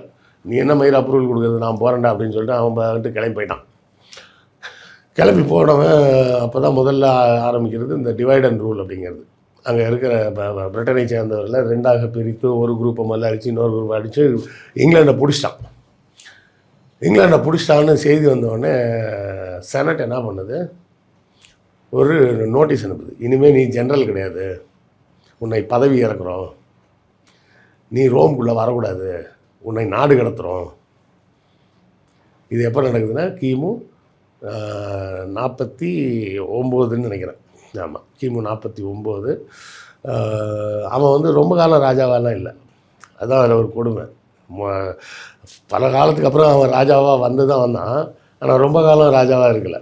ஒரு 4 வருஷமோ 5 வருஷம் தான் ராஜாவாக இருக்கிறான். நீ என்ன நகரத்தை விட்டு ஒதுக்கிறது அப்படின்னு சொல்லிட்டு படையை எல்லோரும் கிளம்புங்கடா, ஏதோ நம்மளை வந்து ஜெயிச்சா நம்மளை இப்படி சொல்கிறான், என்னடா சொல்கிறீங்க, போகலாமான்னு, போகலாம் தெளிவா அப்படின்னு எல்லாம் குஷியாகிடுறாங்க. ஏன்னா இவ்வளோ நாள் நகரத்துக்குள்ளே படைகள் போனதே கிடையாது. நாம் இப்போ நம்ம ஊருக்குள்ளே போகிறோம்டா, நிறைய கொள்ளையடித்த பணங்கள்லாம் இருக்குது. ஏன்னா யாராலையும் ஜெயிக்க முடியாத பிரிட்டனை, ஏன்னா இந்த வீரர்கள் வந்து நகரத்துக்குள்ளே அவன் பொண்டாட்டிய பிள்ளையெல்லாம் இருக்கும், பார்க்க போகணும்னா இங்கேருந்து லீவ் ஆகிட்டு போகணும், ஆயுதத்தெல்லாம் இங்கே விட்டுட்டு போகணும். இவ்வளோ ரெஸ்ட்ரிக்ஷன் இருக்குது. தலைவன் அவன் அப்படியே கூப்பிட்டு போகிறேன்னு சொன்னானோடனே குஷி ஆகிட்டாங்க. குஷியாகி எல்லாம் கிளம்பு வாப்பலாம் அப்படின்ட்டு நேர படைகள் வருது. முதல் முறையாக அந்த டைபர் நதிக்கரையை ஒரு ரோம் படை கடந்து ரோம் நாட்டுக்குள்ளே போகுது. ரோம் நாட்டுக்குள்ளே வந்தால் செய்தி அதுக்குள்ளே மக்கள்கிட்ட மத்தியில் பரவிடுச்சு. என்னென்ன, இங்கிலாண்டே பிடிச்சிட்டானாப்பா, இங்கிலாண்டே பிடிச்சிட்டானா, ஏன்னா யோசிச்சு பாருங்க, ரோம் உருவாக்கப்பட்டது கிமு 750, இது இவன் பிடிச்சது கிமு 49, கிட்டத்தட்ட 700 வருஷமாக அந்த பிரிட்டனை பிடிக்க முடியாமல் இருக்குது. பிரிட்டன் வந்து ரோம் நாட்டை பொறுத்தவரை உலகத்தின் எல்லைன்னு நினச்சிட்டு இருக்காங்க. அதை தாண்டி உலகத்தில் எதுவுமே இல்லை. பிரிட்டன் அது முடிஞ்ச உடனே கடல் அப்படியே உலகம் முடிஞ்சிச்சு, அப்படியே போனால் கீழே விழுந்துருவேன் அப்படி தான் நம்பிட்டு இருக்காங்க. பிரிட்டனை தாண்டி எதுவுமே இல்லை அப்படின்றது தான் அவங்களோட சிந்தனை. உலகத்தோட எல்லையவே பிடிச்சிட்டான் அப்படின்றப்ப என்ன மக்களுக்கு தோணும், மொத்த உலகத்தையும் பிடிச்சிட்டாங்கடா, மொத்த உலகமே இப்போ ரோம் ஆயிடுச்சான். இன்னும் சொல்லப்போனால் அந்த நேரத்தில் ஜெர்மானியான்ற பகுதியெல்லாம் பிடிக்கல. ஜெர்மானியான்றது இப்போ இருக்க ஜெர்மன், அப்போ அதுக்கு பேர் ஜெர்மானியான்னு பேர், அதெல்லாம் பிடிக்கல. இருந்தாலும் இவங்களுக்கு இந்த பக்கம் போகலாம், அந்த பக்கம் உலகத்தோட எல்லையை பிடிச்சிட்டாருப்பா அப்படின்ற குஷியாகி எல்லாம் மக்கள்லாம் மிகப்பெரிய வரவேற்பு கொடுக்க ஆரம்பித்தாங்க. இவன் ஜூலியஸ் சீசர் நினச்சிட்டு வந்து என்னென்னா, செனட்டை கூட சேர்ந்துக்கிட்டு மக்கள்லாம் நம்மளை எதிர்ப்பாங்க, படம் இருந்ததுன்னா மிரட்டிடலாம் அப்படின்னு நினச்சி இவன் போகிறான். ஆனால் மக்கள் பார்த்தா இவனை ஹீரோவாக கொண்டாட ஆரம்பித்தாங்க. ஹீரோவாக கொண்டாடுறாங்கன்னொடனே என்ன பண்ணுறதுன்னு ஒன்றும் புரியல செனட்டுக்கு. எல்லாம் செனட்டுக்கு எதிராக கோஷம் போடுறாங்க. ஏன்னா நீங்கள் யோசிச்சு பாருங்களேன், டெய்லி அவங்க பார்ப்பாங்க, இவங்கெல்லாம் கஷ்டப்பட்டு வேலை செய்வாங்க, அவங்கெல்லாம் செனட் மெம்பர் எல்லாம் தொந்தி தொப்பையுமா ஒரு வேட்டியை தூக்கி மேலே போட்டுக்கிட்டு, அதுக்கு பேரே துணிக் அப்படின்னு தான் பேர். அதுக்கு ஏன் துணிக்குன்னு பேருனா, அது தமிழ்நாட்டிலேருந்து போன துணி, தமிழ்நாட்டிலேருந்து போன துணின்றதுனால அது டுனிக் அப்படின்னு அவனுக்கு பேர் வச்சுக்கிட்டாங்க, TUNICன்னு. அது வந்து நல்ல பேர். இவன் பஞ்சத்தில் இருக்கிறவன் இடுப்பில் ஒரு துணியை கட்டிகிட்டு இருப்பான், அவங்க தோல் மேலெல்லாம் போட்டுக்கிட்டு அப்படிலாம். நீங்கள் புத்தர் சிலை பார்த்துருக்கீங்களா? புத்தரோட இந்த உருவ வடிவமைப்பு யார் கொடுத்தது சொல்லுங்கள்? கிரேக்கர்கள் கொடுத்தது. ஏன்னா இந்தியாவில் வந்து நமக்கு சிலை வைத்து வழிபடும் பழக்கம் கிடையாது அப்போல்லாம். அலெக்சாண்டர் வரும்போது இப்போ பாக்டீரியா இல்லை, இப்போ ஆப்கானிஸ்தான் சொல்லக்கூடிய அந்த பகுதிக்கு பேர் அப்போ வந்து பாக்டீரியான்னு பேர். அந்த பகுதியை அவர் ஜெயிச்சதுக்கப்புறம் ஊருக்கு கிளம்பலான்னு கிளம்பிட்டார், போகிற வழியில் செத்து போயிட்டார். அப்போ அவர் நியமித்த ஒரு கவர்னர் ஜெனரல் வந்து செலுக்கஸ் நிகேடார்னு பேர். அந்த காலகட்டத்தில் சந்திரகுப்த மௌரியனோட சந்திரகுப்த மௌரியன் வந்து செலுக்கஸ் நிகேடாரோட பொண்ணை தான் கல்யாணம் பண்ணிக்கிறான். நம்ம அண்ணன் சீமான் சொல்கிற மாதிரி சொல்கிறதா இருந்தால் நல்ல வெள்ளைக்கார ஃபிகர்லாம் கல்யாணம் பண்ணிக்கிட்டான்ப்பா அப்படின்னு வேணால் சொல்லலாம். அப்படி தான் வந்து இந்தியாவோட அந்த கிரேக்க தொடர்புகள் ஏற்பட ஆரம்பிக்குது. அந்த கிரேக்க தொடர்புகள் வந்து உச்சத்துக்கு போகிறது எப்படின்னா, அவர்கள் கிரேக்கர்கள்ன்ற அடையாளமே மறந்து போய் அவங்க தனி இனமாகவே மாறிட்டாங்க அந்த பகுதியில். அவர்கள் தான் குஷானர்கள்னு பேர். இந்த குஷானர்கள் காலத்தில் தான் அவங்க பூரா புத்த மதத்துக்கு வந்துட்டாங்க. வந்தவுடனே அவங்க நாட்டு மரபுப்படி புத்தரோட சிலையை வடிவமைக்கிறாங்க. சரியா? இன்றைக்கும் நம்ம வந்து திருவள்ளுவரோட உருவத்தோட வடிவமைப்பே பார்த்திங்கன்னா புத்தரோட சிலையிலேருந்து உள்வாங்கி வடிவமைக்கப்பட்டது தான். நீங்கள் புத்தரோட சிலையை எடுத்து பாருங்களேன், பழைய அந்த உருவங்கள் எப்படி இருக்கும், இடுப்பில் ஒரு வேஷ்டி இருக்கும், இப்படி மேலே ஒரு துண்டு போட்டிருப்பார். இது பார்த்திங்கன்னா கிரேக்க நாட்டு நாகரிகத்தில், ரோம் நாகரிகத்தில் பார்த்திங்கன்னா எலைட் சொசைட்டி பூரா அப்படி தான் ட்ரெஸ் பண்ணியிருக்கும். இப்படி ஒரு துணியை இந்த பக்கமாக போட்டு மூடியிருப்பாங்க. அதுலேயும் பார்த்திங்கன்னா அந்த கனிஷ்கரோட காயினில் வந்து கிரேக்க எழுத்துலேயே எழுதியிருக்கும், புட்டோ அப்படின்னு எழுதியிருக்கும். ஸோ நீங்கள் அந்த உடைகளை யோசிச்சு பாருங்கள், நல்லா தொந்தி தொப்பையமாக உட்காந்துட்டு இதெல்லாம் போட்டுக்கிட்டு வாந்தி எடுத்து சோறு தின்னுக்கிட்டு ஃபுல்லாக குடிச்சிக்கிட்டு பொம்பளை சோக்கு எல்லாம் யாரோட வரி பணத்தில்? மக்களோட வரி பணத்தில். கொண்டாட்டம் அப்படின்றதுக்கு அவங்களுக்கு மக்களுக்கு வந்து தனியான கொண்டாட்டம்னு எதுவுமே இல்லை. மக்கள் வேலை செய்யணும், வரி கட்டணும், வேலை செய்யணும், வரி கட்டணும், வேலை செய்யணும், வரி கட்டணும். ஜூலியஸ் சீசர் உள்ளே போகிறார்ல, என்ன நடக்குது? அதான் ஜூலியஸ் சீசரை பார்த்தோன்னே ஒரு ஹீரோவை பார்க்குறாங்க. அவங்க வாழ்க்கையில் முதல் முறையாக அதிகார வர்க்கம் அப்படின்னு சொன்னாலே தின்னு கொளுத்த வர்க்கம் அப்படின்ற பார்வை போய் ஒருத்தன் அட்டகாசமாக 6 பேக்ஸில் வரான், கவச குண்டலம்லாம் போட்டிருக்கான், கத்திலாம் வச்சுருக்கான், யாருமே ஜெயிக்க முடியாத ஏரியாலாம் ஜெயிச்சுட்டு வந்துருக்கிறான். ஆனால் மக்கள்லாம் மலர் தூவி அவனை பயங்கரமாக வரவே இருக்கிறாங்க. செனட்டுக்கு என்ன பேசுறதுன்னே தெரில. ஜூலியஸ் சீசர் வந்து என்ன பண்ணுறான், அந்த பொதுமக்கள் மத்தியில் சொல்கிறான், இன்னிலேருந்து செனட்டை கலைச்சிட்டேன், செனட்னே இனிமேல் கிடையாது. யாராவது நான் தான் செனட் மெம்பர்னு சொன்னேன்னா அவனை போய் அரெஸ்ட் பண்ணுங்கடான்னு அனுப்பிச்சி விட்டான். எல்லாம் போய் அரெஸ்ட் பண்ண போயிடுறாங்க. அப்போ தான் அந்த பப்ளிக் ஸ்கொயரில் வச்சு, இன்னையிலேருந்து நான் தான் ராஜா, அல்டிமேட் அதிகாரம் எந்து தான், நான் புதுசாக ஒரு செனட் ஃபார்ம் பண்ணுவேன், அவங்க வந்து எனக்கு ஆட்சியில் உதவி பண்ணுவாங்க அப்படின்னு சொல்லி அவர் வந்து புது செனட் ஃபார்ம் பண்ணுறாரு. நான் பேசிக்கிட்டு இருக்கும்போது பேச்சு இதுலேயே வேறு ஏதோ ஞாபகத்தில் டைபர் நதியை கடந்து வந்துட்டார் அப்படின்னு சொல்லிட்டேன். அது தப்பு. டைபர் கிடையாது, அந்த நதி பேர் வந்து ரூபிகான் அப்படின்னு பேர். அதுதான் வந்து உலகத்தில் வந்து எப்பவுமே என்ன சொல்லுவாங்கன்னா, அது ஒரு பேராகவே மாறிச்சு, கிராசிங் த ரூபிகான் அப்படின்னு. அதாவது ஒரு மரபுகளை உடச்சி ஒருத்தன் புதுசாக ஒன்று செய்கிறான்னா கிராசிங் த ரூபிகான் அப்படிம்பாங்க. ஏன்னா இந்த இடத்துல நீங்கள் இன்னொரு விஷயம் பார்க்கணும். கிரேச்சஸ் அப்படின்னு ஒரு அண்ணன் தம்பி 2 பேர் இருந்தாங்க இந்த யார் சொல்கிறது செனட்லேயே. அவங்க வந்து மக்கள்கிட்ட நிலத்தை கொடுப்போம், மக்கள் தான் வேலை செய்கிறாங்க, மக்களுக்கு நிலமெல்லாம் கொடுக்கணும் அப்படி இப்படின்லாம் ரிஃபார்ம்ஸ் எல்லாம் கொண்டு வர ட்ரை பண்ணுறாங்க. ஆனால் இந்த செனட் வந்து தின்னு கொளுத்து ஊறி போச்சு. இல்லை ஒரு சிஸ்டம் வந்து எப்போவுமே ரோபஸ்ட்டாக இருக்கணும். அப்போ ரோபஸ்ட்டாக இருக்கணும்னா அதுக்கு சேஞ்சஸ் வந்துக்கிட்டே இருக்கணும். சேஞ்சஸே வர விட மாட்டாங்க. அங்கே மேலே இருக்கிறவன் என்ன பண்ணுவான்னா சேஞ்சஸ் வர விட மாட்டான். ஏன்னா அது அவனுக்கு பல விதங்களில் வசதியாக இருக்கும். சேஞ்சஸ் வந்தால் எனக்குலாம் கஷ்டம். நிலம் வந்து இந்த செனட் மெம்பர்ஸ்க்கு சொந்தமாக இருக்கும். வேலை செய்கிறவங்கலாம் கூலிக்கு தான் வேலை செய்யணும்.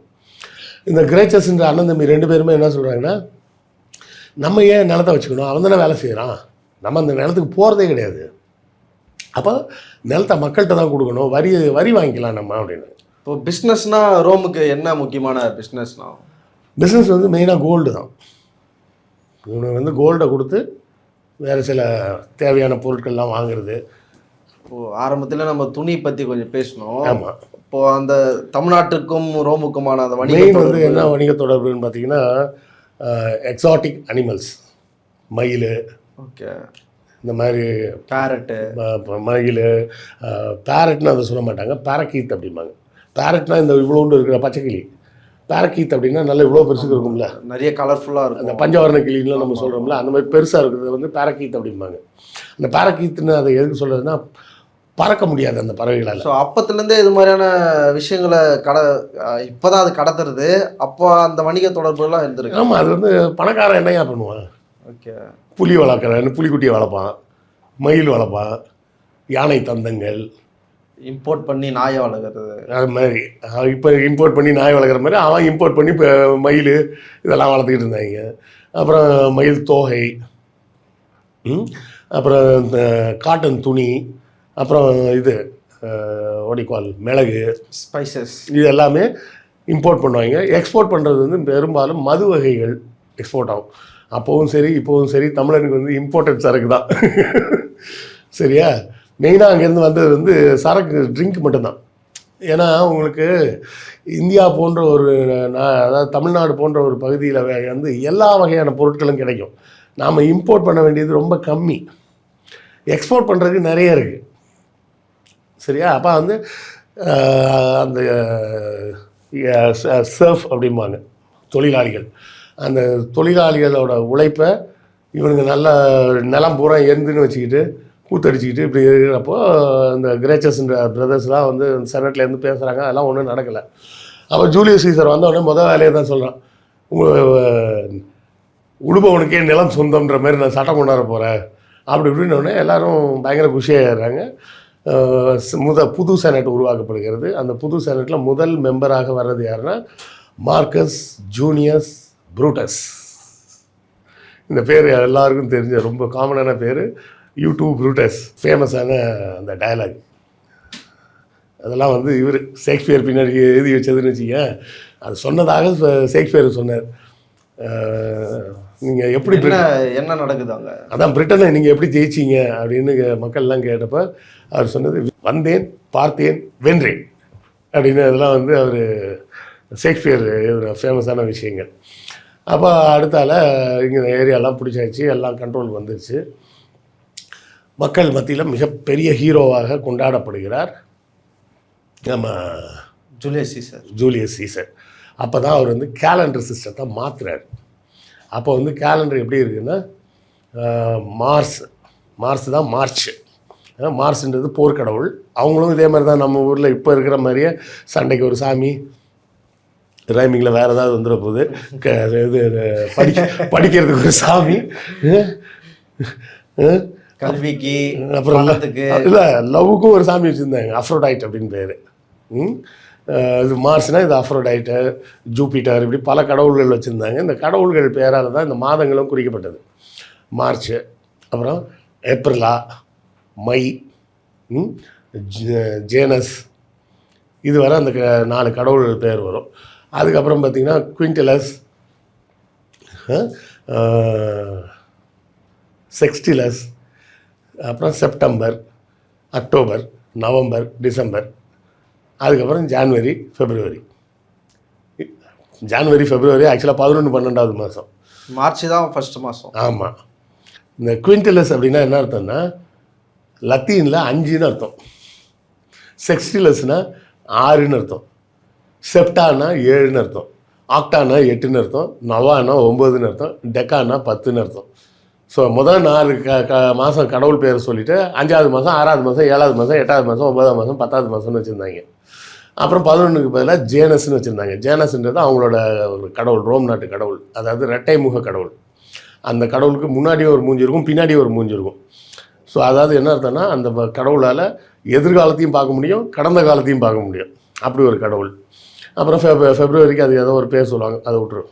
இவன் வந்ததுக்கப்புறம் தான் அதெல்லாம் சரியில்லை மாற்றோம் அப்படின்னு சொல்லிட்டு அந்த ஜேனஸ் இந்த ஜூன் மாதத்துக்கு அப்புறம் உள்ள மாதத்துக்கு குவிண்டலஸுக்குலாம் வேணாம். ஒரு படத்தில் கவுண்டமணி சொல்லுவார், அவர் ரியல் எஸ்டேட் புரோக்கராக இருப்பார். இந்த காலனி உருவாக்க போகிறோம், இந்த காலனிக்கு என்ன பேர் வைக்கலண்ணா, கோவிந்தம்மாள் காலனின்னு வைக்கணும். கோவிந்தம்மாள் காலனியா, யார் பேருனா, எங்கள் அம்மா பேர்ரா, எங்கள் அம்மா பேரில் வைடா அப்படின்ற மாரி. அதுன்னா 5வது மாதம் ஏன் பேரை வைடா, அதுக்கு பேர் இனிமேல் குவிண்டலஸ்லாம் கிடையாது, அதுக்கு பேர் இனிமேல் ஜூலைன்னு வச்சுக்கோ அப்படின்னு சொல்லிட்டு. அப்போல்லாம் பார்த்தீங்கன்னா அந்த அப்புறம் தான் ஜான்வரி, ஃபெப்ரவரிக்கு முன்னாடி போடு அப்படின்ட்டாரு. அந்த கிளைமேட் கண்டிஷன்லாம் சரியாக வர மாட்டேங்குது, அதனால் ஜான்வரி, ஃபெப்ரவரிக்கு முன்னாடி போட்டுக்கிட்டேன். அப்புறம் ஜான்வரி, ஃபெப்ரவரி, மார்ச் அப்படின்னு வந்து ஜூலைன்னு வருது. ஜான்வரிக்கு ஏற்கனவே இப்போ 31 நாள் இருக்குது, மார்ச்சுக்கு 31 நாள் இருக்குது, மேக்கு 31 நாள் இருக்குது. அப்போ வந்து 31 நாள்ன்ற கணக்கே அவன் தான் கொண்டாடுறான். அதுக்கு முன்னாடி எல்லா மாதத்துக்கும் 30 நாள் தான் வச்சுருப்பாங்க. 30 நாள் வச்சுக்கிட்டு கேலண்டரே அறவுரை கேலண்டராக இருக்குது. ஒவ்வொரு மாதத்துக்கும் 30 நாள் கணக்கு வச்சுக்க, 360 நாள் வருது, எக்ஸ்ட்ரா 5 நாள் இல்லை. ஸோ இந்த கேலண்டரை ரீஸ்ட்ரக்சர் பண்ணுறது அவன் தான் ரீஸ்ட்ரக்சர் பண்ணி ஒவ்வொரு மாதத்துக்கும் ஒரு 1 விட்டு 1 எக்ஸ்ட்ரா சேர்த்தோம்னா அந்த 5 நாள் எக்ஸ்ட்ரா வந்துடும். அப்படின்றப்ப ஜூலை மாதத்துக்கு ஒரு நாள் எக்ஸ்ட்ரா போடணும்னு பார்த்தா நாள் இல்லை. எதுக்காக இதெல்லாம் பண்ணுறாரு? கேலண்டரை ஒழுங்குபடுத்துகிறாமா. நீ கேலண்டரை ஒழுங்குபடுத்தாமல் விவசாயம் பண்ண முடியாது. நீ கேலண்டரை ஒழுங்குபடுத்தினா தான் எந்த மாதத்தில் மழை பெய்யும், எந்த மாதத்தில் வெயில் அடிக்கும், எந்த மாதத்தில் பனி அடிக்கும் அப்படின்னு தெரிஞ்சால் தானே நீ விவசாயம் பண்ண முடியும். ஸோ ரெகுலேஷனுக்குள்ளே போக முடியும். ரெகுலேஷனில் நீ ப்ரிப்பேர்டாக இருக்க முடியும். ஓகே. இப்போது நம்ம சென்னையில் இருக்கோம், நம்ம என்ன பண்ணுறோம், அக்டோபர், நவம்பர் வந்து அப்படியே மழை வருண்டா, வெள்ளம் வந்தாலும் வந்துருண்டா, தண்ணி வந்துருண்டா, தண்ணி முங்கிருண்டா அப்படின்னு எப்படி நம்மளால் கணிக்க முடியுது? டிசம்பர் மாதத்தில் வரப்போகும் அரக்கன் அப்படின்னு நம்மளால் எப்படி சொல்ல முடியுதுன்னா, அந்த மாதத்தை நீங்கள் நீ கேலண்டரை ஸ்டெபிலைஸ் பண்ணாமல் ஒரு சிவிலைசேஷன் டெவலப் ஆகாது. ஒரு சிவிலைசேஷனை நாசம் பண்ணணும்னா அந்த கேலண்டரை நாசம் பண்ணிட்டா போதும். தமிழன் வந்து ஆரம்பத்தில் ரொம்ப நல்ல நாகரிகமாக இருந்தவன் நாசமாக போனதே எதனாலனா இந்த கேலண்டரை நாசம் பண்ணதுனால. கேலண்டர் சிஸ்டத்தை நாசம் பண்ணதுக்கப்புறம் தான் தமிழை நாசமாக போனது. இந்த 60 வருஷ கேலண்டர்னு ஒன்று வந்து இல்லை, அதெல்லாம் உள்ளே வந்து தான் நாசமாக போனது. இதை வந்து நான் ஏற்கனவே சொல்லியிருக்கேன், இருந்தாலும் புது பார்வையாளர்களுக்காக சொல்லுவோம். பட்டினப்பாலையில் 67வது லைன் நீங்கள் போய் தேடியே பார்த்துக்கலாம். இந்த லைன் அப்படியே வரும், நாள் மீன் வீராய கோல் மீன் போல அப்படின்னு வரும். என்னென்னா ஒரு மரத்தடியில் ஒரு கொடி பறக்குது, கொடி காமிச்சிட்டாங்க பார்த்தீங்களா அப்படின்ற மாதிரி கொடி பறக்குது. அந்த கொடிக்கு என்ன அர்த்தம்னா அந்த இடத்துல சண்டை பயிற்சி கொடுக்கக்கூடிய இடம்னு அர்த்தம். அந்த இடத்துல ஆசிரியர் நடுவில் நிற்கிறாரு, மாணவர்கள் அவரை சுற்றி நின்று அந்த சண்டை பயிற்சியை கற்றுக்கிறாங்க அப்படின்றத விரிவாக சொல்கிறதுக்கு இது எப்படி சொல்கிறது, நாள் மீன் வீராய கோல் மீன் போல அப்படின்றார். மீன் அப்படின்னு சொல்லக்கூடியது வந்து நம்ம வானத்தில் இருக்கக்கூடிய செலஸ்டியல் ஆப்ஜெக்ட்ஸை சொல்கிறதுக்கு தமிழ் வார்த்தை வந்து விண்மீன் அப்படின்னு சொல்லுவாங்க. அதை செக்ரிகேட் பண்ணி சொல்கிறான். நாள் மீன்னா சூரியன், நாளை குறிக்கக்கூடிய அந்த மீன். கோள் மீன்னா கோள்கள். இந்த நாள் மீன் வீராய கோள் மீன் போலனா சூரியனை சுற்றி வரும் மற்ற கிரகங்களைப் போல ஆசிரியர் நடுவுலையும் மற்றவங்க சுற்றியும் இருக்கிறாங்க, சுற்றி விளையாடுறாங்க அப்படின்னு பயிற்சி எடுக்கிறாங்க.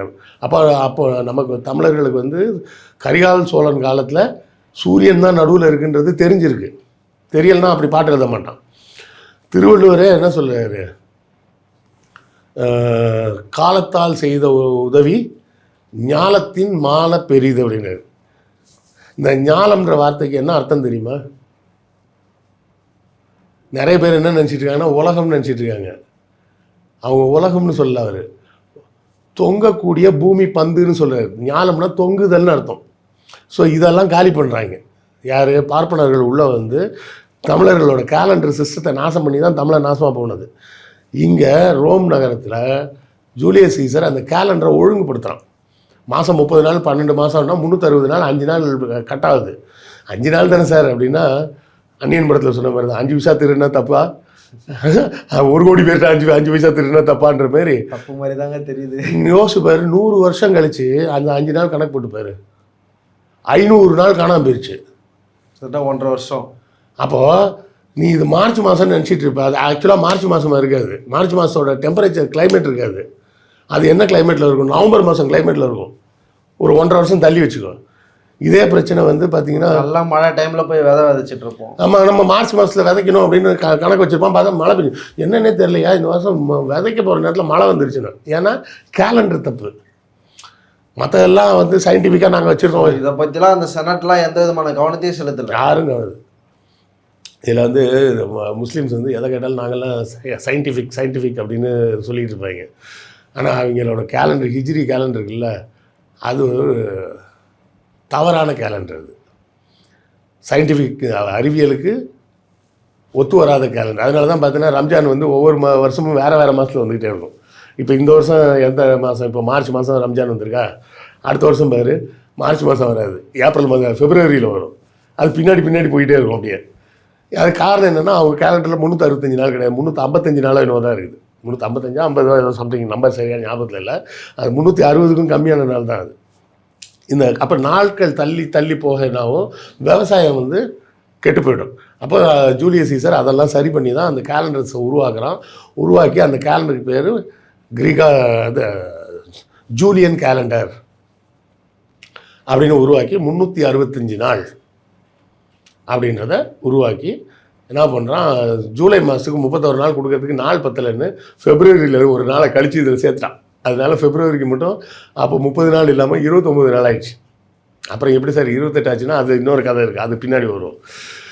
இப்போ இவர் வந்து ஜெயிச்சாச்சு. இதில் இன்னொரு விஷயம் என்ன நடக்குதுன்னு பார்த்தோம்னா, எகிப்து வந்து அப்போ ஒரு முக்கியமான ட்ரேட் சென்டர். அப்போவும் ட்ரேட் சென்டர், இப்போவும் முக்கியமான trade centre because of Suez canal.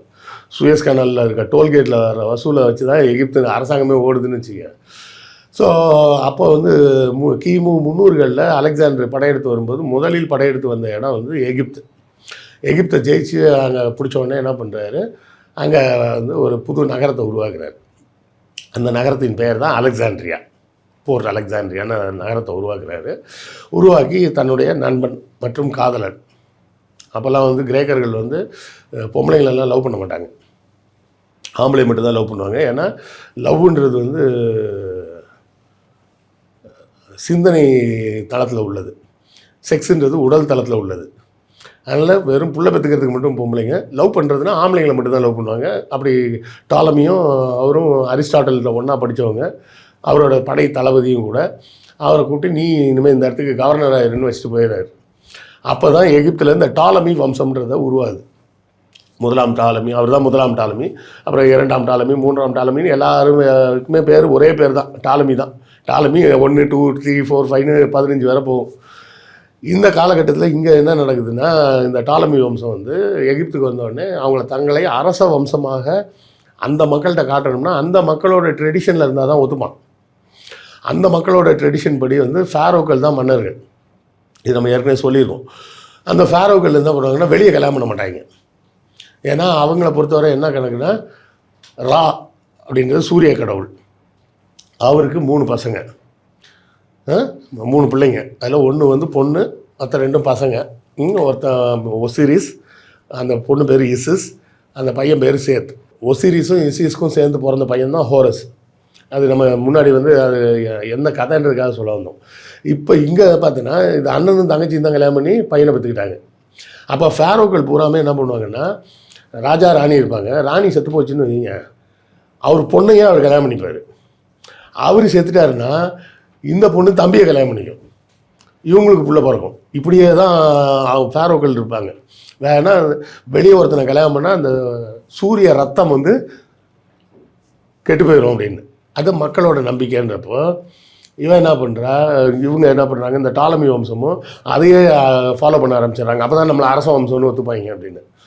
அப்படியே வரும்போது 14ஆம் டாலமி காலத்தில் தான் ஜூலியஸ் சீசர் வர்றார். அப்போ 14ஆம் டாலமி வந்து என்ன பண்ணுறான்னா, அவங்க அக்கா தான் வந்து கிளியோபாட்ரா. சரியா?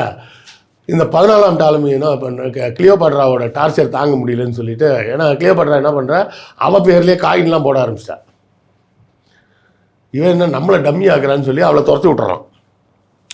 துரத்தி விட்டோடனே அவள் போய் ஒளிஞ்சிருக்கும்போது ஒரு ஒற்றனை அனுப்பி, நீ போய் ஜூலியஸ் சீசரை பாரு, அவரை இங்கே வர சொல்லு அப்படின்னு சொல்லி அவள் தான் சொல்லி அனுப்புகிறா.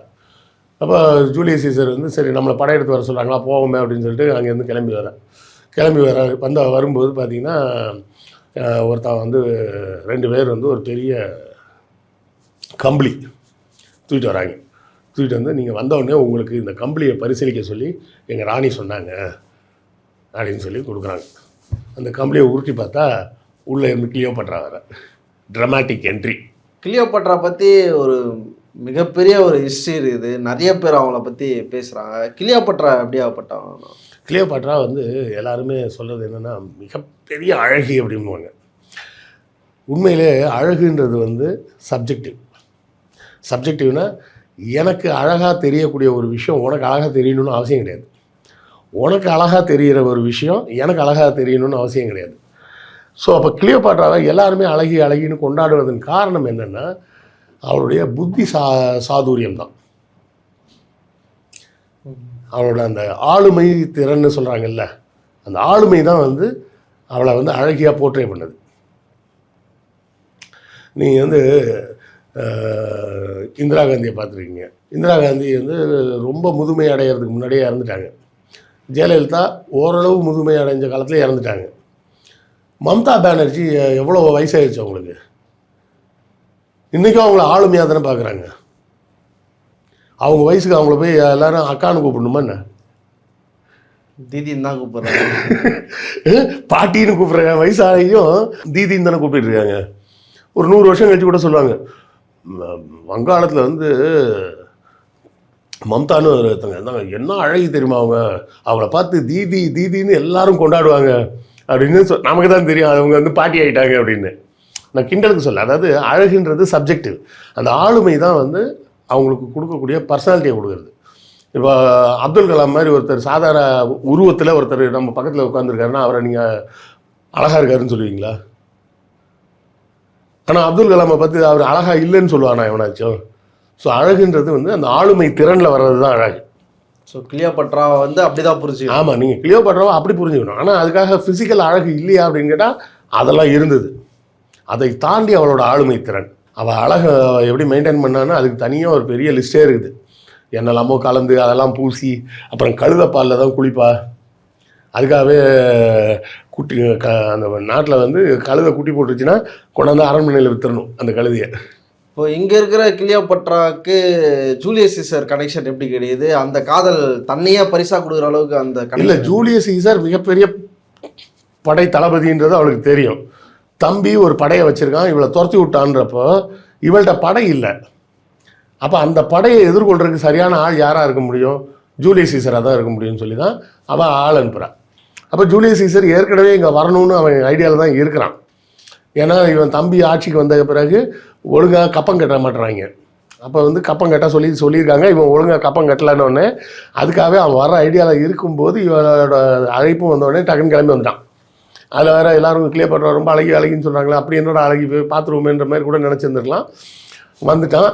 வந்தால் அவள் ப்ரெசன்ட் பண்ணதில் மிரண்டு போயிட்டான்.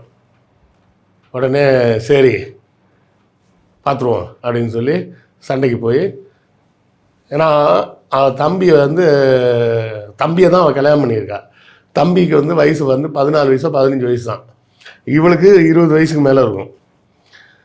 அதனால் அவனை மதிக்கவே இல்லைன்னொடனே அவனுக்கு ஒரு சுற்றம் இருக்கும்ல, அந்த சுற்றம்லாம் சேர்ந்து இந்த வேலையை பண்ணாங்க.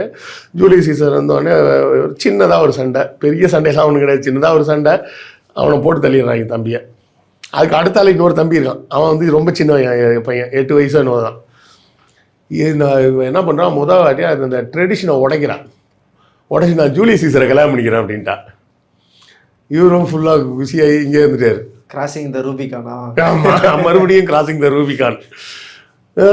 பயங்கர குஷியாகி இந்த சொன்ன கோவிந்தம்மாள் காலனின்னு பேர் வைடான்ற மாரி ரோமில் இவனை கூட்டிகிட்டு ரோமுக்கு போகிறான்.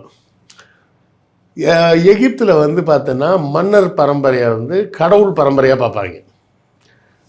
அதாவது பொது வெளியில் அவள் வரும்போதே கிளியோபாட்ரா எல்லோரும் நிறைய பேர் தப்பாக நினச்சிட்டு இருக்காங்க, கிளியோபாட்ரா கருப்பழகின்னு. அவள் கருப்பழகிலாம் இல்லை, அவள் கிரேக்க வம்சத்துலேருந்து வந்தவள். அதுவும் இங்கே கலப்பே ஆகாமல் அவங்க குடும்பத்துக்குள்ளேயே கல்யாணம் பண்ணிக்கிட்டவங்க. அதனால் முழுக்க பக்காவான கிரேக்க ரத்தம். அவள் வெள்ளக்காரி தான், அவள் அதில் டவுட் கிடையாது. நானே முதல்ல ஆரம்ப காலத்தில் அவள் கருப்புன்னு நினச்சிக்கிட்டு இருந்திருக்கேன். அவள் வெள்ளக்காரி தான், கருப்பழகிலாம் கிடையாது. நிறைய பேர் சொல்கிறதே அவள் கருப்பழகி கிளியோபாட்ரா அப்படிம்பாங்க. அவள் கருப்பெல்லாம் கிடையாது, வெள்ளக்காரி தான். முதல் முறையாக அவள் என்ன பண்ணுறா, ட்ரெடிஷனை உடைச்சி பப்ளிக்காக நான் ஜூலியஸ் சீசரை கல்யாணம் பண்ணிக்கிறேன்ட்டா. ட்ரெடிஷன் படி அவள் தம்பியை தான் கல்யாணம் பண்ணணும். வெளியே வந்தாலாம் என்ன பண்ணுவான்னா, அவங்களோட எகிப்து நாட்டு மக்களோட கடவுள் இருக்குல்ல, இசிஸ், அந்த முதல் ராவோட பொண்ணு, அந்த இசிஸ் எப்படி இருக்கும்னு ஒரு உருவம் வரைஞ்சி வச்சுருப்பாங்கல்ல, அந்த இசிஸ் மாதிரியே மேக்கப் பண்ணிட்டு வருவாளாம். சரி ரோமுக்கு வா போகலாம் அப்படின்னு சொல்லி அவன் கூப்பிட்றான். சரி போகலாமே அப்படின்னு கிளம்பி வரான். எவ்வளோ புத்திசாலின்றதை பேர். என்ன ஐடியா பண்ணுறேன்னா, ரோம் மக்கள் அரச குடும்பத்தை கடவுளாக பார்க்க மாட்டாங்க. ஒரு ஹீரோ ரேஞ்சு வேணால் பார்ப்பாங்க, கடவுளாக பார்க்க மாட்டாங்க. எகிப்தில் கடவுளாக பார்ப்பாங்க. இவன் என்ன பண்ணுறா, ரோம் மக்களோட காதல் தெய்வம் இருக்குல்ல, அஃப்ரோடைட் மாதிரியே மேக்கப் பண்ணிட்டு போகிறான். அது மக்கள் மத்தியில் பெரிய வரவேற்பு பெறும்னு பார்த்தா மக்கள் மத்தியில் கடுப்பு ஏற்றுது. ஜெயலலிதா இப்படி ஒரு கொண்டை போட்டு இப்படிலாம் ஒரு பொட்டெல்லாம் வச்சுட்டு வந்தப்போ மக்கள் எவ்வளோ எளிமையாக இருக்காங்க அப்படின்னாங்க. ஏன்னா அதுக்கு இப்போ முந்தின பீரியடில் ஒரு கவுனு கிவுனெல்லாம் போட்டுக்கிட்டு அட்டகாசம் பண்ணிவிட்டு அதுக்கப்புறம் அடுத்த வாட்டி வரும்போது அழகாக ஒரு காட்டன் சாரீ, ஒரு கொண்டை, சிம்பிளாக ஒரு கொண்டை, இது வரைக்கும் ப்ளவுஸு, ஆமாம், அப்புறம் ஒரு சின்னதாக ஒரு பொட்டு எல்லாம் வச்சுட்டு வந்தப்போ மக்கள் சூப்பர் அப்படின்னாங்க. அது ஜெயலலிதான்றதுனால சூப்பர் தாங்க. ஜெயலலிதா செத்ததுக்கப்புறம் சசிகலா அதே மாதிரி பண்ணிட்டு வந்தோடனே கடுப்பாயிட்டாங்க. நீ என்ன அது மாதிரி பண்ணிட்டு வர அப்படின்னு. புரியுதா? ஒரு விஷயத்த ஒருத்தர் பண்ணால் ரசிப்பாங்க, இன்னொருத்தர் அதே மாதிரி பண்ணால் இப்போ அவங்களுக்கு பிடிக்காது. இப்போ ஸ்டாலின் மஞ்சள் செலவு போட்டு வந்தாருன்னா இப்போ ஒத்துப்பாங்களா? திமுககாரங்களே ஒத்துக்க மாட்டாங்க. ஸோ அந்த மாதிரி தான் விஷயம்னு வச்சுக்கோங்க. மக்களுக்கு கடுப்பாகுது. நாங்கள் அஃப்ரோடைட் எவ்வளோ எங்களுக்கு புனிதம், நீ பாட்டுக்கு அதே மாதிரி ட்ரெஸ் பண்ணிட்டு வந்துருக்கிறேன்னு எரிச்சலாக வராங்க. இதில் 10வது குறைக்கு இவன் என்ன பண்ணுறான், அஃப்ரோடைட்டுக்கு ஒரு கோயில் கட்டுறேன்னு கட்டி ரோம் நாட்டில் உள்ள அஃப்ரோடைட் சிலையை கிளியோபாட்ரா சிலையை வச்சுட்டான். வரலாற்றில் தன்னுடைய காதலிக்காக, தன்னுடைய மனைவிக்காக கோயில் கட்டின முதல் ஆள் ஜூலியஸ் சீசர், அப்படி புரிஞ்சிக்கலாமா? அதை அப்படி தான் புரிஞ்சுக்கணும் நீங்கள். ஸோ கோயிலெலாம் கட்டி அது ஒரு மாதிரி வெறுப்பு பிரச்சாரம் மாதிரி மாறுது. அப்படின்னோடனே அவள் என்ன பண்ணுறா, சரி நான் எங்கள் ஊருக்கு போகிறேன், எங்கள் ஊர்லேயும் போய் நான் ஆட்சியை பார்க்கணும், இங்கேயே உட்காந்துருக்க முடியாது அப்படின்னு சொல்லிட்டு கிளம்பிடுறா. அவள் போகும்போது அவள் ப்ரெக்னெண்ட்டாக இருக்கா. யார்? கிளியோபாட்ரா ப்ரெக்னென்ட் ஆகிடுறா. அங்கே போய் அவள் தம்பியை கல்யாணம் பண்ணிக்கிறாள். அவங்க உள்ள அஃபிஷியல் முறைப்படி அவளை கல்யாணம் பண்ணிட்டா. அங்கே ராணியாக இருக்கிறா. இந்த நேரத்தில் இது ஒரு பெரிய சலசலப்பை ஏற்படுத்திருச்சு. அதாவது ஒரு பெரிய ஹீரோ அப்படின்ற ரேஞ்சுக்கு இருந்த போய் விஜய் மாதிரி ஆகிட்டார். தாவேக்க ஆரம்பிச்சிட்டாருப்பா அப்படின்ற மாதிரி எல்லாம் குஷியாக இருந்து கடைசியில் நானா இப்படி பண்ணிட்டேனா அப்படி இப்போ போய் ஏன்னா இப்படி பண்ணுற அப்படின்ற மாதிரி எல்லோரும் ஜூலியஸ் சீசர் அது மாதிரி பேச ஆரம்பிச்சிட்டாங்க.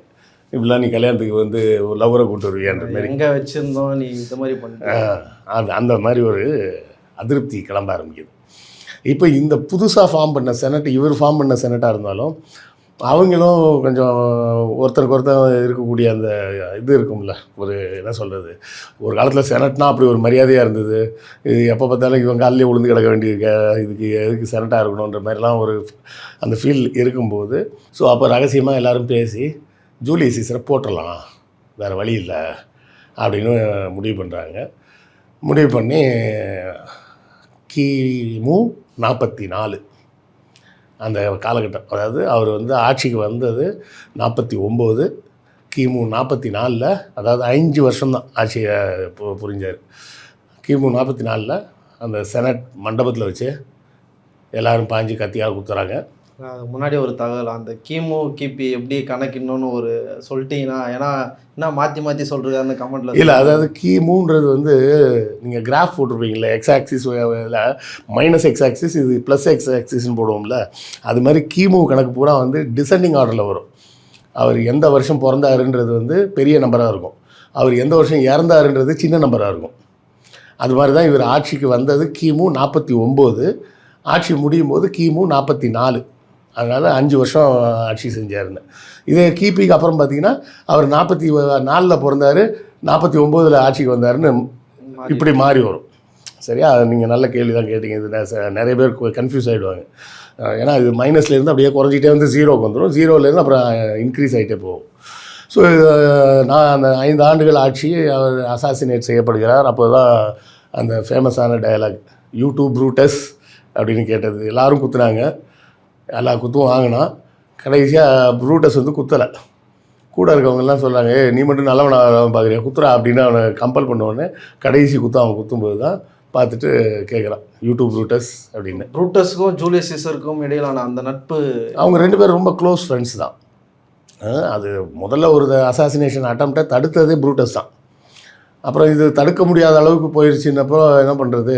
ஆக்சுவலாக அந்த வட சென்னையில் ராஜனை போடுற அந்த சீன் வந்து இதுக்கு அப்படியே, ஆமாம், அப்படியே பொருந்தும். அது இதுக்கு பொருந்தாது, அங்கேருந்து தான் எடுத்து படத்தில் வச்சுருக்காங்க. ஸோ இந்த செனட் மெம்பர்ஸ்லாம் நினச்சது என்னென்னா, இவரை கொண்டுட்டோம்னா பழையபடி செனட் ஸ்ட்ராங் ஆகிடும் அப்படின்னு நினச்சாங்க. மாறாக ஒரே சிவில் வார் மாதிரி, சிவில் அண்ட்ரஸ்ட் ஆகிடுச்சு, யார்கிட்டையுமே கண்ட்ரோல் இல்லாத மாதிரி ஆகிடுச்சு. அப்போது வர்றது தான் மார்க் ஆண்டனி. மார்க் ஆண்டனி வந்து ஜூலியஸ் சீசருக்கு லெஃப்ட் அண்ட் ரைட் மாதிரி. அவன் என்ன பண்ணுறான், கொஞ்ச நாளைக்கு மிலிட்ரி கண்ட்ரோல் எடுப்போம் அப்படின்னு அவன் கண்ட்ரோல் எடுக்கிறான். அவன் உடனடியாக எகிப்துலேயும் ப்ராப்ளம் வருதுன்னு சொல்லிட்டு அங்கே போகிறான். அங்கே போனால் அவனுக்கு மிகப்பெரிய ஆச்சரியம் என்னென்னா, அப்போ அந்த குழந்தை பிறந்தாச்சு, அவனுக்கு பேர் சீசரான் அப்படின்றது தான் அவனோட பேர். சீசர் அப்படிங்கிற பேர்லேயே சீசரான் அப்படின்னு, அதாவது கிளியோபட்ராவுக்கு குழந்தை பிறந்திருக்கு. ஆமாம். அந்த சீசர்ன்ற பேர் வந்து பார்த்திங்கன்னா ஐரோப்பா ஃபுல்லாகவே வேறு வேறு வேறு மாடலில் அந்த பேர் பயன்படுத்தப்பட்டிருக்கும். ஜெர்மனியில் பார்த்தீங்கன்னா கெய்சர்னு பயன்படுத்துவாங்க, சீசர்ன்றதை கெய்சர்னு பயன்படுத்தியிருப்பாங்க. ரஷ்யாவில் பார்த்திங்கன்னா ஜார்னு பயன்படுத்தியிருப்பாங்க. எல்லாமே அந்த சீசர்ன்ற பேரில் வந்த இன்ஃப்ளூயன்ஸில் உருவாக்கப்பட்டது. அதே மாதிரி ஜூலியஸ் சீசர் பிறந்தப்போ அவங்க அம்மா இறந்துட்டாங்க. ஏன்னா அவங்க அம்மாவோட வயிற்றை கிழிச்சு தான் அவனை வெளியே எடுத்தாங்க. அதனால தான் இன்றைக்கி அந்த ஆப்ரேஷனுக்கு பேர் சிசேரியன் ஆப்ரேஷன்னு சொல்கிறது. சிசேரியன் ஆப்ரேஷனை அதை சீசரை வயிற்றுலேருந்து கட் பண்ணி எடுத்த மாதிரி உள்ளே வெளியே எடுக்கிறாங்கன்னு. சிசேரியன்னா சிசர் அப்படி, அந்த சிசர் கிடையாது. நிறைய பேர் அப்படின்னு நினச்சிருக்கலாம், சிசேரியன் ஆப்ரேஷன்னா சிசர்ஸ் வச்சு கட் பண்ணுவாங்கன்னு. அது வயிற்றை கிழிச்சி எடுத்ததுனால சீசர், முதல்ல வயிற்றை கிழிச்சி எடுத்தவனுக்கு பேர் சீசர்ன்றதுனால அந்த ஆப்ரேஷனோட பேரே சிசேரியன் ஆப்ரேஷன் அப்படின்னு வச்சாங்க. அந்த பையனுக்கும் சிசேரியன் தான் பேர். ஸோ இப்படி இருக்கக்கூடிய நேரத்தில் மார்க் ஆண்டனி அலெக்சாண்டர், கிண்டலாக சொல்கிறீங்களா உண்மையாக? இல்லை, உண்மையிலேம்மா. அதுதான், நீங்கள் சாட்ஜிபிட்ட கேளுங்க, இல்லை ஜெமினிகிட்ட கேளுங்க, ஏஐட்ட கேட்டால் அது விளக்கமாக கதையாகவே சொல்லும். இவன் இங்கே வரும்போது பார்த்தா இவன் என்ன பண்ணுறா, அஃப்ரோடைட் மாதிரி ட்ரெஸ் பண்ணிட்டு நிற்கிறான். அவனுக்கு ஒரு இதில் சுருட்டிட்டு வந்தா, இதில் தேவதை மாதிரி ட்ரெஸ் பண்ணி நிற்கிறா. இவன் அவ்வளோதான், ஃப்ளாட் ஆகிட்டான். ஃப்ளாட் ஆகிட்டு ரோமில் என்ன நடக்குதுன்றதே மறந்துட்டான். இங்கே செட்டில் ஆகிட்டான் அவன். ஆக்சுவலாக திரும்பி போயிருந்தான்னா அவன் அடுத்த எம்பரர் ஆகிருக்கலாம். அது லூஸு போகாமல் இங்கே கிடந்து பொம்பளை சொக்கி கேட்குதா கோபியே, டான்னா ஒரு டிசிப்ளின் வேணுண்டா, பொம்பளை சோக்கு கேட்குதா பொம்பளை சோக்குன்ற மாதிரி ஃபுல்லாக இங்கேயே அவர் குடிச்சுவிட்டு படுத்துக்கிட்டு இவ கூட கூத்தடிச்சிட்டு அப்படியே இருக்கிறான். ஆக்சுவலாக அந்த டைலாக் சொன்னவர் வந்து மார்க் ஆண்டனிக்கு வில்லன் அவரு. ஆமாம், கரெக்டு. ஸோ இது இங்கே நடந்துகிட்டு இருக்கிற நேரத்தில் ஜூலியஸ் சீசரோட சகோதரியோட பையன் ஒருத்தன், அவங்க தங்கச்சின்னு நினைக்கிறேன், அந்த பையன் ஒருத்தன் இருக்கிறான். அவன் பேர் வந்து தான் அகஸ்டஸ். அவன் தான் என்ன பண்ணுறான், படைகளை ஒருங்கிணைக்க ஆரம்பிக்கிறான். ஏன்னா இந்த செனட்டுக்கு தெரிஞ்சு போச்சு, இனிமேல் இப்படிலாம் இருந்தோம்னா விளங்காது, யாராவது ஒரு ராஜா இருந்தால் தான், ராஜா இருந்து பழகி தொலைச்சிட்டோம் நம்ம, வேறு வழி இல்லை அப்படின்னு சொன்னோடனே அகஸ்டஸ் சீசரை வந்து மிலிட்ரி கமாண்ட் எடுக்கிறான். கமாண்ட் எடுத்து அவன் என்ன பண்ணுறான், ரோமில் வந்து அங்கே இருந்த சிவில் வார் எல்லாத்தையும் அடக்கிறான். அடக்கிட்டு அவன் என்ன பண்ணான், அங்கேருந்து கிளம்பி நேராக இந்த மார்க் ஆண்டனின்னு ஒரு பையன் சுற்றிக்கிட்டு இருந்தானே, எங்கடா இருந்தேன், இல்லை நான் அவர் அங்கே போனவர் தான் வரவே இல்லைங்க அப்படின்னா. வரவும் இல்லை, சரி எகிப்துலேருந்து நமக்கு கோதுமையும் வரலையே என்றான். ஆனால் மெயினாக கோதுமை வந்து எகிப்துலேருந்து தான் அவங்களுக்கு வருது, அவனும் வரல, கோதுமை வாங்கிட்டு வரேன்னு போனவன் அந்த கோதுமை கடை அக்காட்டையே செட்டில் ஆகிட்டான் அவன் அப்படின்ற மாதிரி இப்போ அங்கேருந்து தேடி வரான். அலெக்சாண்ட்ரியாவுக்கு அகஸ்டஸ் வந்துடுறாரு. வந்து முற்றுகையிட்டு சுற்று போட்டு அந்த அரண்மனையை சுற்றி வளைச்சி போகிறாங்க. வந்துட்டாங்கன்னா தெரிஞ்சிருச்சு, மார்க் ஆண்டனி வந்து கண்டிப்பாக நம்மளை போட்டுருவான்னு தெரியும். அதனால் அவனே தன்னைத்தானே சூசைட் பண்ணி செத்துடுறான். கிளியோபாட்ராவும் ஒரு பாம்பகத்தை கடிக்க விட்டு செத்துட்டா அப்படின்னு. அந்த நேரத்தில் அந்த ஜூலியஸ் சீசருக்கும் கிளியோபாட்ராவுக்கும் பிறந்த ஒரு குழந்தை இருக்குல்ல, சீசரான் அப்படின்னு சொன்னேன், அந்த சீசரானை தூக்கிட்டு யாரோ போயிட்டாங்க. அந்த பையனை கண்டுபிடிக்க முடியல. அந்த பையனை அகஸ்டஸ் சீசர் தேடுறான்.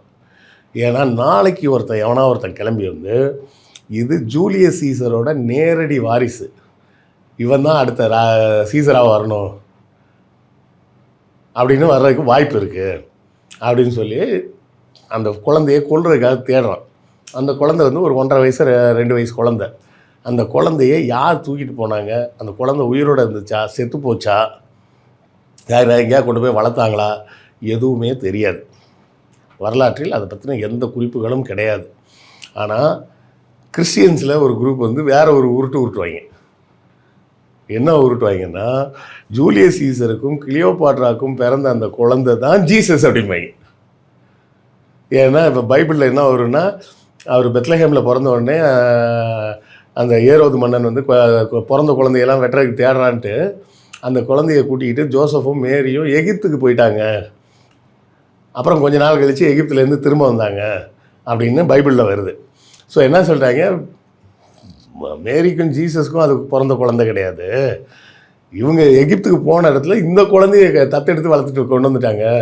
ஜீசஸ் வந்து அரச வம்சம், நமக்கு எப்படியாவது அரச வம்சம் எப்படியாவது அந்த ஆண்ட பரம்பரை செட்டப்புக்குள்ளே போயிடும். அதனால தான் பார்த்தீங்கன்னா நிறைய கிறிஸ்டியன்ஸ் வந்து இந்த ரெக்ஸ்ன்னு பேர் வச்சுருப்பாங்க. ரெக்ஸ்னா லத்தீனில் வந்து அரச வம்சம்னு அர்த்தம், வேறு ஒன்றும் கிடையாது. அரசன் இல்லை அரச வம்சம், ரெக்ஸ், ரிகாலியா, இது எல்லாமே வந்து லத்தீன் ஆரிஜினில் அரச வம்சம் இல்லை அரசன் அப்படின்றத குறிக்கக்கூடியது. அதனால தான் பார்த்திங்கன்னா அக்வா ரெகியான்னு சொல்கிறாங்க. அதாவது தங்கத்தை கரைக்கக்கூடிய ஒரு திரவம் அப்படின்னா ராஜ திரவம். அக்வானா திரவம், ரெஜியானா அரச அப்படின்னு அர்த்தம். ராஜ திரவம் அப்படிங்கிறது தான் அதுக்கு பேர். ஸோ இது எல்லாமே வந்து சீசரோட இன்ஃப்ளூயன்ஸ், அதாவது ஜூலியஸ் சீசர் மற்றும் ரோமோட இன்ஃப்ளூயன்ஸ் வந்து உலகம் முழுவதும் இருக்குது அப்படிங்கிறதுக்கு இன்றைக்கி வர நிறைய உதாரணங்கள் நம்ம பார்க்கலாம். இந்த மாதிரி ஒரு செனட் ஃபார்ம் பண்ணுறது, ஒரு பார்லிமெண்ட் மாதிரி ஒன்று ஃபார்ம் பண்ணுறது, இது எல்லாமே எங்கே இருந்தது? இப்போ இன்னும் அமெரிக்காவில் பார்த்திங்கன்னா பார்லிமெண்ட்டுக்கு பேரே செனட் தான் இன்றைக்கும். நவீன மேற்குலகத்தினுடைய கட்டமைப்பு வந்து ரோமனுடைய அந்த செட்டப்பை தான் எடுத்து. ஆமாம், நவீன மேற்குலகம் மட்டும் இல்லை, மொத்த உலகத்துலேயுமே அந்த செட்டப்பு அதை ஒட்டுன ஒரு செட்டப்பாக தான் உருவாகியிருக்கும். ஸோ இப்படியாக அகஸ்டஸ் சீசர் ஆட்சிக்கு வருகிறார். வந்தவுடனே அது என்ன, ஜூலியஸ் சீசர் பேரில் ஜூலைன்னு ஒரு மாதம், அதுக்கு 31 நாளா, அப்போது அதுக்கு அடுத்த மாதம் செக்ஸ்டிலஸ்ன்னு இருந்தது இல்லை, அதுக்கு பேரை மாத்திரா, அதுக்கு ஏன் பேரை வை அப்படின்னு சொல்லி தான் அந்த ஜூலைக்கு அடுத்த செக்ஸ்டிலஸ்ன்னு இருந்த மாதம் ஆகஸ்ட் அப்படின்னு இவன் பேரில் மாற்றுறாங்க. அகஸ்டஸ்னால் மரியாதைக்குரியவர்னு அர்த்தம், அவ்வளோதான், அவனோட ஒரிஜினல் பேர் வேறு. அப்போ ஆகஸ்ட் மாதம் வச்சுட்டு அப்போ மாமாவுக்கு பேரில் வச்சா மட்டும் 31 நாள், எனக்கு 30 நாளா, ஃபெப்ரவரிலேருந்து இன்னொரு நாள் எடுறா அப்படின்னு சொல்லி எடுத்து அதுக்கு போட்டாங்க. அதனால தான் ஃபெப்ரவரிக்கு 28 நாள் ஆகி, நீ நல்லா கவனித்து பார்த்தீங்கன்னா ஜனவரி 31, அடுத்தால ஃபெப்ரவரியை விட்டுட்டு மார்ச் 31, அப்புறம் ஏப்ரலை விட்டுட்டு மே 31, அப்புறம் ஜூன் விட்டுட்டு ஜூலை 31, அடுத்த மாதம் ஆகஸ்ட்டுக்கும் 31. ஆக்சுவலாக செப்டம்பருக்கு தானே 31 வரணும். இந்த அந்த கேலண்டர்லேயே பார்த்தீங்கன்னா ஜூலை ஆகஸ்ட் 2 அடுத்தடுத்த மாதமாக இருக்கும். அந்த 2 மாதத்துக்கு மட்டும் தொடர்ச்சியாகவே 36 நாள் வரும். இதெல்லாம் அந்த வரலாற்றில் இருக்கக்கூடிய சுவாரஸ்யமான செய்திகள். அகஸ்டஸ் சீசர் காலத்தில் பெருசாக ஒன்றும் நடக்கலை. வேற ஒரு முக்கியமான வேலையாக அவர் செய்கிறார். என்ன செய்கிறாருன்னா, ஆட்சி அதிகாரத்தில் ஒரு குழப்பம் வரும்போது டக்குன்னு சிவில் வார் வந்துடுது. ரோம் வரலாறு முழுக்க பார்த்தோம்னா திடீர்னு சிவில் வார் வருது. அதாவது ஒரு சீட்டை வந்து தட்டி விட்டால் மொத்த கொலாப்ஸ் ஆகிடுது. ஆமாம், திடீர்னு அப்படியே மொத்த சிஸ்டமும் இதாகிடுது, கன்ஃபியூஸ் ஆகுது. என்ன பிரச்சனை அப்படின்னா, மக்கள் சும்மா இருக்காங்க, வேலை செய்கிறாங்க, சும்மா இருக்காங்க. இப்படியே இருந்தால் அவன் என்ன பண்ணுறான், வேலை நேரம் போக மற்ற நேரம் பூரா அரசியலை தான் கண்காணிச்சிக்கிட்டு இருக்கான். அவன் வேலை செய்கிறான், அடுத்தால என்ன பண்ணுறான், செனட் என்ன பண்ணுது, ராஜா என்ன பண்ணுது, இதை தான் பார்த்துக்கிட்டே இருக்கிறான். அப்போ இவனை பிஸியாக வச்சுட்டா பார்க்க மாட்டான்ல அப்படின்னு சொல்லி தான் முதலாக கொலோசியம் அப்படின்னு ஒன்று கட்டுறான் அவன். கொலோசியம்ன்றது அந்த ஒரு பெரிய ஸ்டேடியம் மாதிரி ஒன்று கட்டி, அதை வந்து ரோமோட எக்ஸாம்பிளில் இருந்தால் எடுத்துக்கிறாங்க. ஸ்டேடியா அப்படிம்பாங்க. அந்த ஒரு பெரிய ஸ்டேடியம் மாதிரி ஒன்று கட்டி அங்கே வந்து பல விளையாட்டு போட்டிகள்லாம் நடத்துறது. அப்போ அது மாதிரி ஏதாவது மக்களை பிஸியாக்குவோம், ஏதாவது வித்தை காமிச்சிட்டு இருந்தால் வித்தையை பார்த்துட்டு வாயை பிளந்துட்டு உட்காந்துருப்பாங்க. என்டர்டெயின்மெண்ட்டை உருவாக்குறது. ஆமாம், அந்த என்டர்டெயின்மெண்ட்டை உருவாக்கி அந்த கொலோசியம்ன்றதை உருவாக்கி அதில் வந்து பெரிய சண்டை காட்சிகள் எல்லாம் நடத்தி காட்டுறாங்க. இந்த சண்டை காட்சிகள்லாம் முதல்ல வந்து சாதாரணமாக எல்லா மக்களுமே கலந்துக்கிட்டு இருக்காங்க. கொஞ்சம் காலம் கழித்து பார்த்தோம்னா மக்கள் வந்து உயிர் போகுது அப்படின்ற மாதிரி தெரிஞ்ச உடனே பொதுமக்களும் வேணாம் அப்படின்னு சொல்லிட்டு அடிமையாக பிடிச்சிட்டு வந்த ஆளுங்க இருப்பாங்கல்ல, வேறு நாட்டில் போய் சண்டை போட்டு அவனை பூரா வச்சு கிளாடியேட்டர்ஸுன்ற கான்செப்டை உருவாக்கி அந்த கிளாடியேட்டர்ஸ்லேயே 2 பிரிவாக மாற்றி ஒரு ராஜாவோட உச்சத்துக்கு போனான்னா இதை தான் செய்வான். இதை தான் ராஜராஜ சோழனும் செஞ்சது. கோயிலை கட்டினா, நிறைய பொம்பளைங்களை கூப்பிட்டு வந்தான், அவங்களெல்லாம் தாசி ஆக்கிட்டான் அப்படின்லாம் இவங்க சொல்லிட்டு இருக்காங்க. அவன் அந்த ஐடியாவுக்கெலாம் அவன் கூப்பிட்டு வரல. சிவபெருமான் புகழ்பாடு அதுக்கும் அவன் கூப்பிட்டு வரல. அவன் கூப்பிட்டு வந்து எதுக்கு தெரியுமா, ராஜராஜன் நாட்டிய நாடகம்னு அவனோட வாழ்க்கையில் நடந்த சண்டை காட்சிகளை பற்றிலாம் அவங்கள டான்ஸ் ஆடி மக்களை மகிழ்விக்க சொன்னான். அதே போல் தான் இங்கேயும். ஏன்னா நீ எப்போவுமே பார்த்தீங்கன்னா ஒரு அர்பன் செட்டப்புக்கு வந்துட்டேன்னு வச்சுக்க, மக்களுக்கு நைட் லைஃப்னு ஒன்று தேவைப்படும், என்டர்டெயின்மெண்ட்டுன்னு ஒன்று தேவைப்படும். ஏற்கனவே நம்ம அந்த தேவதாசி வீடியோவில் பேசியிருக்கோம். ஆமாம், போயிட்டு பாருங்கள், மக்களே பாருங்கள் அதை. ஸோ மக்களுக்கு என்டர்டெயின்மெண்ட் கொடுத்துட்டோன்னு வச்சுக்க, அவன் பேசாமல் இருப்பான். இல்லைனா அவனுக்கு என்டர்டெயின்மெண்ட்டே பாலிடிக்ஸ் ஆகிடுது. வேறு என்டர்டெயின்மெண்ட் இல்லைனா பாலிடிக்ஸ் தான் என்டர்டெயின்மெண்ட். தன்னுடைய மொத்த கண்ணோட்டம் மொத்த சிந்தனையுமே அதை நோக்கி போயிடுது. ஆமாங்கண்ணா, நீ வேலை பார்க்குற, வேலை பார்த்துட்டு முடிச்சுட்டு வந்து வீட்டில் உட்காந்து என்ன பேசுவ, இன்றைக்கி என்ன வேணும் அது தெரியுமா, செனட்டில் இப்படி ஆகிப்போச்சு, கதை பேச வேண்டியதுதான். கிளியோபாட்ரா வந்தாலும் அவளுக்கு கோயிலை கட்டினானா அப்படி எல்லாம் பேசிகிட்டு இருப்பாங்க. அதை விட்டுட்டு இந்த என்டர்டெயின்மெண்ட்டை கொடுத்தா, இன்னைக்கு பார்த்தல அந்த ஒருத்தன் நட்டையாக இருந்தான் பாரு, என்ன செமையாக சண்டை போட்டான்னு தெரியுமான்னு அதை உட்காந்து பேசிகிட்டு இருப்பாங்க. ஆக்சுவலாக ஹர்திக் பாண்டியா ஒரு 6 எப்படி அடிச்சான் பார்த்தியா, அவ்வளோதான் மேட். சச்சினோட 200 எப்படி அடிச்சார் பார்த்தியா, அதில் ஒரு ஸ்ட்ரோக் எப்படி இருக்கும் பார்த்தியா. அதுதான் முக்கியமாக மோடியை பற்றி ஒரு பிரச்சனை ஓடிட்டு இருக்கும். ஒரு ஐபிஎல் மேட்ச் முடிஞ்சோடனே வந்துடும், அந்த மேட்ச் வந்தோடனே இதெல்லாம் மறந்துடுவாங்க. இந்த கான்செப்டை தான் முதல்ல கண்டுபிடிச்சது. கொலோசியம் அப்படின்னு ஒன்று போட்டு இதை பண்ணோடனே மக்கள் வந்து ஒரு மாதிரி அமைதியாக ஆரம்பிச்சிட்டாங்க. அதுக்கப்புறம் நாட்டில் பெரிய குழப்பங்கள்லாம் எதுவுமே வரல. ஆக்சுவலாக இந்த அடிமை முறை எப்படி இருந்தது, ரொம்ப இப்போ ரோம் பற்றி பார்த்தாலே ரோம்னுடைய வீடியோஸ்லாம் பார்த்தா ரோம் ஆட்சியில் வந்து இது எப்படியெல்லாம் தண்டனை கொடுத்தாங்க பார்த்தீங்களா அப்படின்றது ஒரு கொடூரமான தண்டனைகளாக இருந்திருக்குது. அந்த அடிமை முறையை எப்படி உருவாக்கினாங்க, எது அந்த செட்டப்புக்கான காரணம்? அடிமை வணிகம்னு ஒன்று இருக்குது. அந்த அடிமை வணிகத்தில் 2 வகையான வணிகம். ஒன்று வந்து ஆண்களை மட்டும் விலைக்கு வாங்குறது, இன்னொன்று பெண்களை மட்டும் வேலைக்கு வாங்குறது. பெண்கள் குழந்தைகளை வேலைக்கு வாங்குறது. இந்த வீடுகளுக்கு அடிமைகளை கொண்டு போகிறவங்க பூரா பார்த்தோன்னா பெண்கள் குழந்தைகளை தான் வாங்கிட்டு போவாங்க. எதுக்குன்னா பெண்களை வந்து மிரட்டி வேலை வாங்கிடலாம், ஆம்பளையை மிரட்டி வேலை வாங்க முடியாது. குழந்தைங்களாம் சின்ன வயசுலேருந்தே மிரட்டி வேலை வாங்கிடலாம். அவன் வளர்ந்து பெருசானாலும் அவன் தன்னை அடிமையாகவே உணர்வான். அப்போ அந்த அந்த 2 பிரிவாக இந்த வேலை நடக்குது.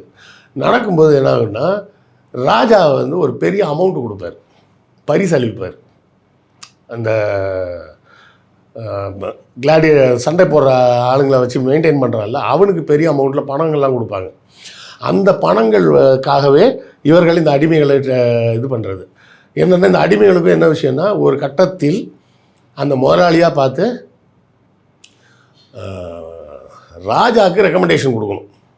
அப்போவும் அவர் செய்ய முடியாது. ராஜாவுக்கு ரெக்கமெண்டேஷன் கொடுத்து, இன்னையிலேருந்து இவர் அடிமை இல்லைன்னு நான் விட்டுறலான்னு பார்க்குறேன் ஐயா, நீங்கள் ஏற்றுக்கிட்டா ஒரு லெட்டர் கொடுங்க அப்படின்ற மாதிரி போய் விண்ணப்பிக்கலாம். அப்போ இந்த வீரர்களுக்கு என்னென்னா, நீ ஒன்று சாகிற வரை அடிமையாக தான் வாழ்ந்தாகணும், இல்லை நல்ல சண்டை போட்டு நல்ல பேர் வாங்கி அந்த முதலாளிக்கு ரொம்ப நெருக்கமாயிட்டான்னா முதலாளிகிட்ட சொல்லி ராஜாட்ட சொல்லி நீ விடுதலை வாங்கிறதுக்கு ஒரு வாய்ப்பு இருக்குது. அப்போ அவனுக்கு வாய்ப்பு 2 தான்.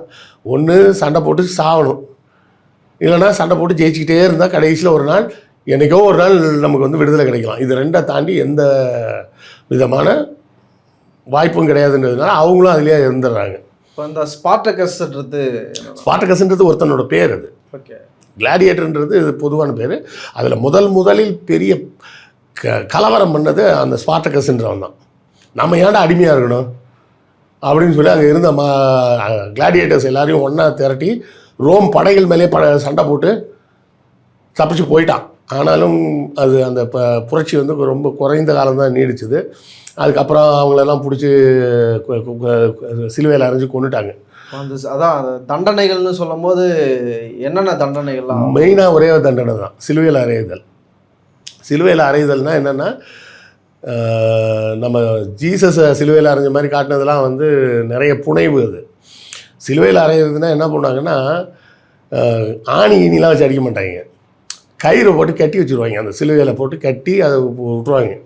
நீ ஒரு 1/2 மணி நேரம் வெயிலில் நின்றுட்டு இருந்தாலே தலை சுத்தம் உனக்கு. அதனால மொட்டை வெயில் தூக்கி அப்படியே போட்டு விட்டு போயிடுவாங்க. சோறு தண்ணி கிடையாது. அப்படியே பசியும் பட்னியுமாகவே இருந்து மயங்கி உயிரோடு இருக்கும்போதே கழுகுகளாம் வந்து கொத்தி தின்னுட்டு போயிடும். இப்படி துடிக்க கொஞ்சம் கொஞ்சமாக சாகிற அந்த மரணம் தான் அந்த சிலுவையில் குரூசிஃபிகேஷன் அப்படின்னு சிலுவையில் அறையக்கூடிய ஒரு தண்டனையாக இருந்தது. ஆக்சுவலாக அந்த ரோம் எம்பையர் வந்து இந்த அளவுக்கு பறந்து விரிஞ்சதுக்கு, அது ஒரு சிஸ்டமேட்டிக்காக இயங்கினதுக்கு இந்த சட்டங்களும் இந்த தண்டனைகளும் ஒரு காரணம். சட்டங்கள் தண்டனை கிடையாது, அவங்கள்ட்ட இருந்த சட்டத்திட்டம் ப்ளஸ் அந்த நிலையான ஒரு இராணுவம். ஓகே. அந்த நிலையான இராணுவம் தான் முக்கியமான காரணம். ஏன்னா அந்த காலகட்டத்தில் இவங்களோட படைகள் வந்து எங்கே ஜெருசலேம் வரை வந்துருச்சு, ஜுடேயா வரை வந்துட்டாங்க. இவருக்கு அடுத்த ராஜா டைபீரியஸ்னு பேர், அகஸ்டஸ்க்கு அடுத்த ராஜா டைபீரியஸ்னு பேர். அவங்க அந்த காலத்தில் வந்து ஜுடேயா வரை வந்துட்டாங்க. ஆனாலும் ஒரு சில பகுதிகள் ஐரோப்பாவில் பிடிக்கப்படாமல் தான் இருந்தது. ஜெர்மானியான்னு சொல்லி இப்போ இருக்கக்கூடிய ஜெர்மன் பகுதி இருக்குது பார்த்திங்களா, அந்த பகுதியெல்லாம் பிடிக்காமல் தான் இருந்தாங்க. அது வந்து பிற்காலத்தில் தான் பிடிக்கப்பட்டது. அப்போ அந்த டைபீரியஸ் காலத்தில் தான் ஜீசஸின் மரணம் நிகழ்ந்ததாக வரலாற்றில் பதியப்படுகிறது. சரியா? இன்னொரு நாள் அது டோட்டலாக வேறு சப்ஜெக்ட் அது. ஸோ அந்த பீரியடில் தான் அவர் கொல்லப்பட்டதாக பதிவு செய்யப்படுகிறது. எது யூதர்களின் கோட்பாடுகளில். இந்த பீரியட்லுமே வந்து யூதர்களை வந்து ரோம்லேருந்து வெளியேற்றியதாகவும் ஒரு ரோமில் இருந்தனால இல்லை, அவங்க மொத்தமாக ரோமுக்கு அடிமையாக இருந்தாங்க. ஓகே. அவனுக்கு ஜெருசலேமில் தான் இருந்தாங்க, அடிமையாக இருந்தாங்க. யூதர்களுக்கு வந்து எப்போவுமே யார்ட்டையாவது அடிமையாக மட்டும்தான் இருக்கிறது தான் வேலை. அவங்க வந்து சுதந்திரமாக இருந்தது 2 காலகட்டம் தான். ஒன்று வந்து சவுல், டேவிடு, சாலமன், இந்த 3 பேர் வரிசையாக ராஜாவாக இருந்தாங்க அந்த காலகட்டம். அதுக்கு அடுத்த கட்டம்னா எப்போன்னு கேட்டோன்னா 2ஆம் உலகப் போருக்கு பிறகு இஸ்ரேல்னு ஒரு நாடு உருவானதுக்கப்புறம் தான். இந்த 2 காலகட்டத்தை தவிர அவங்க வந்து சுதந்திரமான மனிதர்களாக வாழ்ந்ததே கிடையாது அவங்களோட வரலாறுல. எப்போவுமே அடிமையாகவே வாழ்ந்தவர்கள். ஆனால் சொல்லிக்கிறது என்னென்னா, உலகத்துலேயே நாங்கள் தான் புத்திசாலின்னு அவன் சொல்லிப்பாங்க. இப்போ ஒரு பழமொழி சொல்கிறாங்களே, ஆல் ரோட்ஸ் லீட்ஸ் டு ரோம்ன்ட்டு, அதில் என்ன வரலாறு இருக்குது? என்ன? ஒன்றும் கிடையாது. நீங்கள் வந்து ரோம் நகரத்தை தான் நோக்கி எல்லா வணிகமும் நடந்தது. ஓகே. அது உணவுப் பொருள் வணிகமாக இருக்கட்டும், மது வகைகளாக இருக்கட்டும், எக்ஸாக்டிக் அனிமல்ஸ்ன்னு சொல்லக்கூடிய அந்த அரிய வகை மிருகங்களாக இருக்கட்டும், அடிமைகளாக இருக்கட்டும், எந்த விதமான வணிகம், அதாவது நீங்கள் ரோமுக்கு போனால் எல்லாமே கிடைக்கும், அவ்வளோதான் விஷயம். ரோமில் கிடைக்காத விஷயமே எதுவுமே கிடையாது. இப்போ நம்ம ஆங்கிலத்தில் பயன்படுத்தக்கூடிய பல எழுத்துக்கள் வந்து அன்றைக்கி ரோமில் கிடையாது. ரோமில் அதுக்கு பேர் ரோமன் ஸ்கிரிப்ட்னு நம்ம சொல்கிறதுக்கு பேர் அது இங்கிலீஷ் எழுத்து கிடையாது, அது பேர் ரோமன் எழுத்துக்கள் தான். இப்போ நம்ம பயன்படுத்துகிற யூ இருக்குல்ல, யூ அப்போ கிடையாது. இப்போ நம்ம பயன்படுத்துகிற டபிள்யூ இருக்குல்ல, அதுவும் அப்போ கிடையாது. அப்போ அதுக்கெல்லாம் என்ன பயன்படுத்துனாங்கன்னா வி தான் பயன்படுத்தியிருக்காங்க. அப்படியே போட்டால் வி. ஜூலியஸ் அப்படின்னா JVLIVSன்னு தான் இருக்கும். படிக்கிறவங்க ஜூலியஸ்னு படிச்சுக்கணும், அவ்வளோதான். டபிள்யூன்னு வர்ற இடத்துக்கு என்ன பண்ணுவாங்க, 2 வியை பக்கத்தில் போடுவாங்க, அதுதான் டபிள்யூ. புரியுதா? அதனால தான் டபிள்யூன்னு சொன்னாலும் அது 2 வி மாதிரி தெரியுது இப்போ எழுதும்போது. ஸோ இப்படி தான் இதெல்லாம் குறைப்பட்ட எழுத்துக்களாக தான் இருந்ததுன்றதையும் நம்ம புரிஞ்சுக்கணும். அதெல்லாம் பிற்காலத்தில் போக போக மாறுது.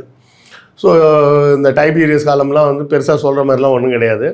இதுக்கு அடுத்தால ஒரு முக்கியமான மன்னராக வர்றவர் யார் அப்படின்னு பார்த்தோம்னா மார்க்கஸ் அரேலியஸ். அவர் ஒரு முக்கியமான மன்னர். அவரோட ஆட்சி வந்து ரொம்ப சிறப்பாக பேசப்பட்ட ஆட்சி. அவர் ரொம்ப ஒரு பிரின்சிபலுக்காக வாழ்ந்த மன்னர்.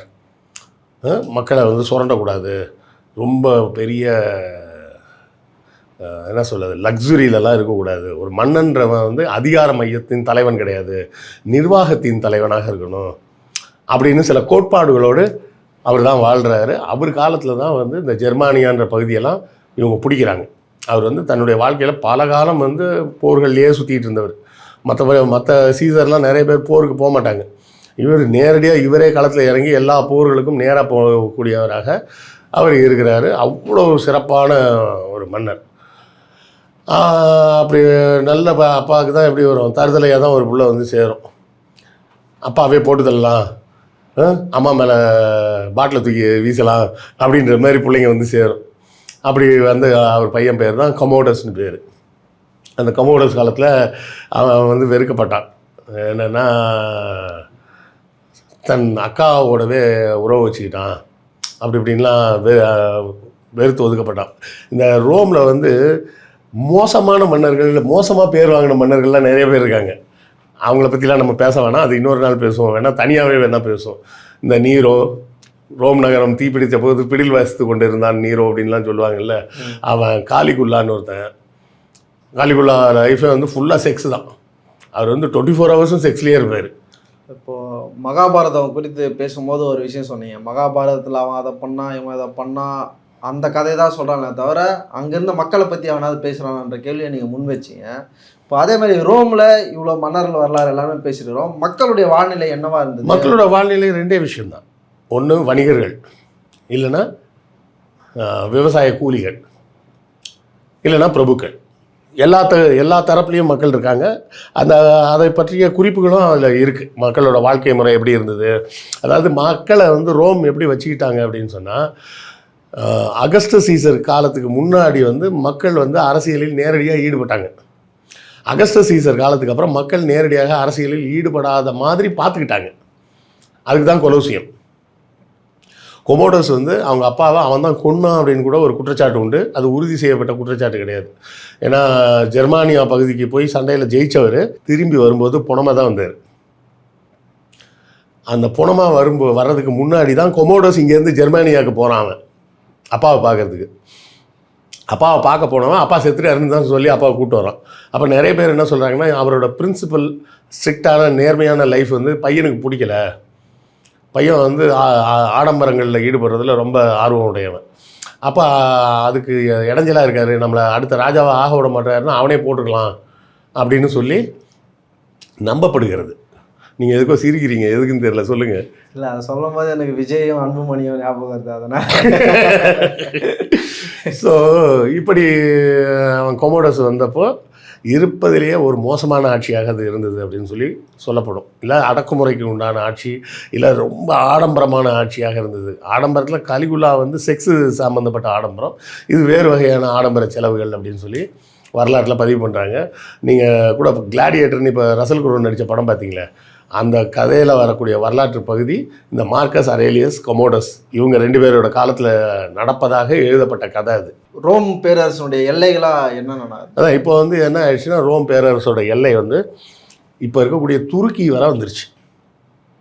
இந்த கமோடஸ் காலத்துலலாம் வந்து என்ன ஆயிடுச்சு, மொத்த ஐரோப்பா அதோடு சேர்த்து அப்படியே இழுத்து ஜெருசலேம் எல்லாம் பிடிச்சி அப்படியே வந்து துருக்கி வர பிடிச்சிட்டாங்க.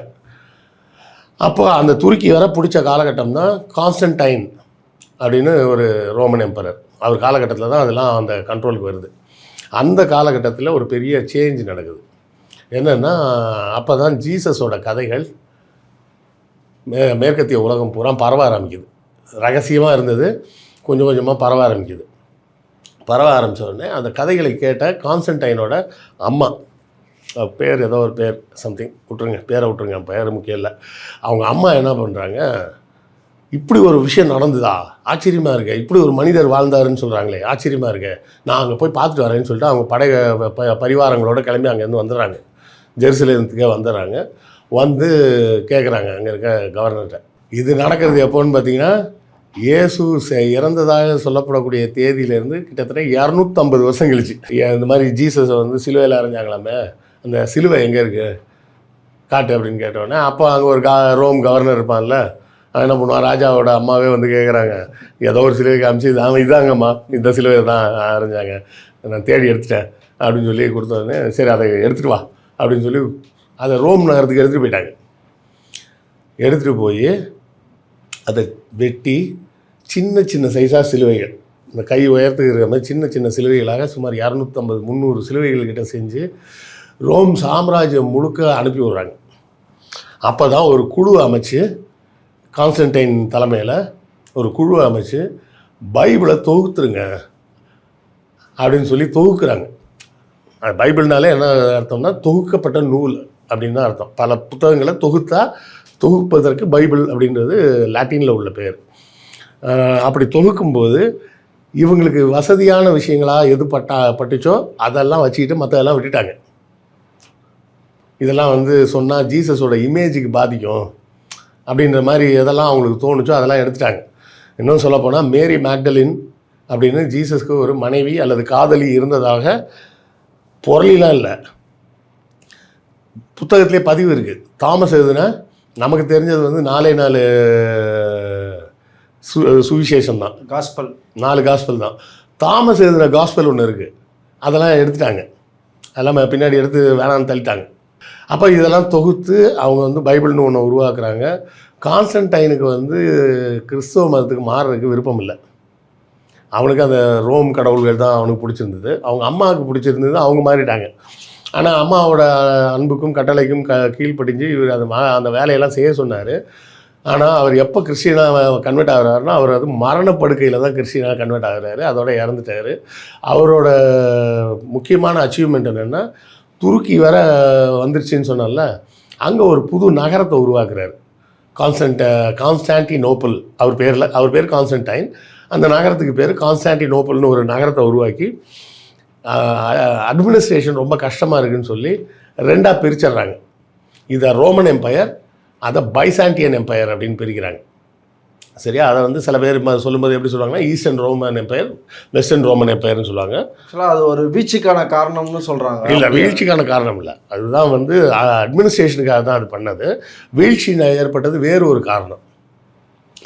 என்ன ஆகுதுன்னா, இப்போ கான்ஸ்டன்டைன் காலத்தில் கிறிஸ்டியானிட்டியை மாற்றினாங்கல்ல, மாற்றினதோடு இல்லாமல் கிறிஸ்டியானிட்டியை பரப்புறத ஒரு வேலையாக மாற்றிட்டாங்க, ஒரு மிஷினரியாக. ஆமாம். அப்போ என்ன ஆகுதுன்னா, அப்போ தான் போப் சிஸ்டம்லாம் வந்து உள்ளே வருது. அப்போ தான் அறிவிக்கிறாங்க, பீட்டர் தான் முதல் போப்பு அப்படின்னு அறிவிக்கிறாங்க. அவர்லாம் இறந்து ரொம்ப வருஷம் ஆச்சு. அப்போ அறிவிக்கிறாங்க. அப்புறம் அதுக்கப்புறமா போப்புன்ற ஒரு கான்செப்ட் வருது. அப்போ போப்புக்கு வந்து எம்பரரை விட பவர் ஜாஸ்தி அப்படின்ற இடத்துக்கு மாறுறாங்க. ஒரு மதத்தோட ரோல் அங்கே இன்வால்வ் ஆகும். அப்படி ஆகும்போது தான் நாசமாக போகுது. எப்படி ரோம் வந்து இப்படி மன்னரை விட போப்புக்கு அதிகாரம் ஜாஸ்தின்னு மாறினாங்கன்னா அதோட நாசமாக போனாங்க. ரோமனுடைய வீழ்ச்சிக்கு இதுதான் முக்கியம், அதுதான் முக்கிய காரணம். கிறிஸ்டியானிட்டி உள்ளே வந்தது தான் முக்கிய காரணம். அது அழிஞ்சதுக்கு முக்கிய காரணம் வந்து மதத்தை கொண்டாந்து அரசியல் சொருகுனது தான். அதே போல் தான் நீங்கள் சோழர்கள் நாசமாக போனதுக்கும் காரணம் 2ஆம் குலோத்துங்கன் காலத்தில் ராமாயணமும் கம்பராமாயணமும் பெரிய புராணத்தையும் கொண்டாந்து உள்ளே சொருகுறான். பெரிய கோயில், தஞ்சை பெரிய கோயில் கட்டினப்பெல்லாம் அது அழியலை.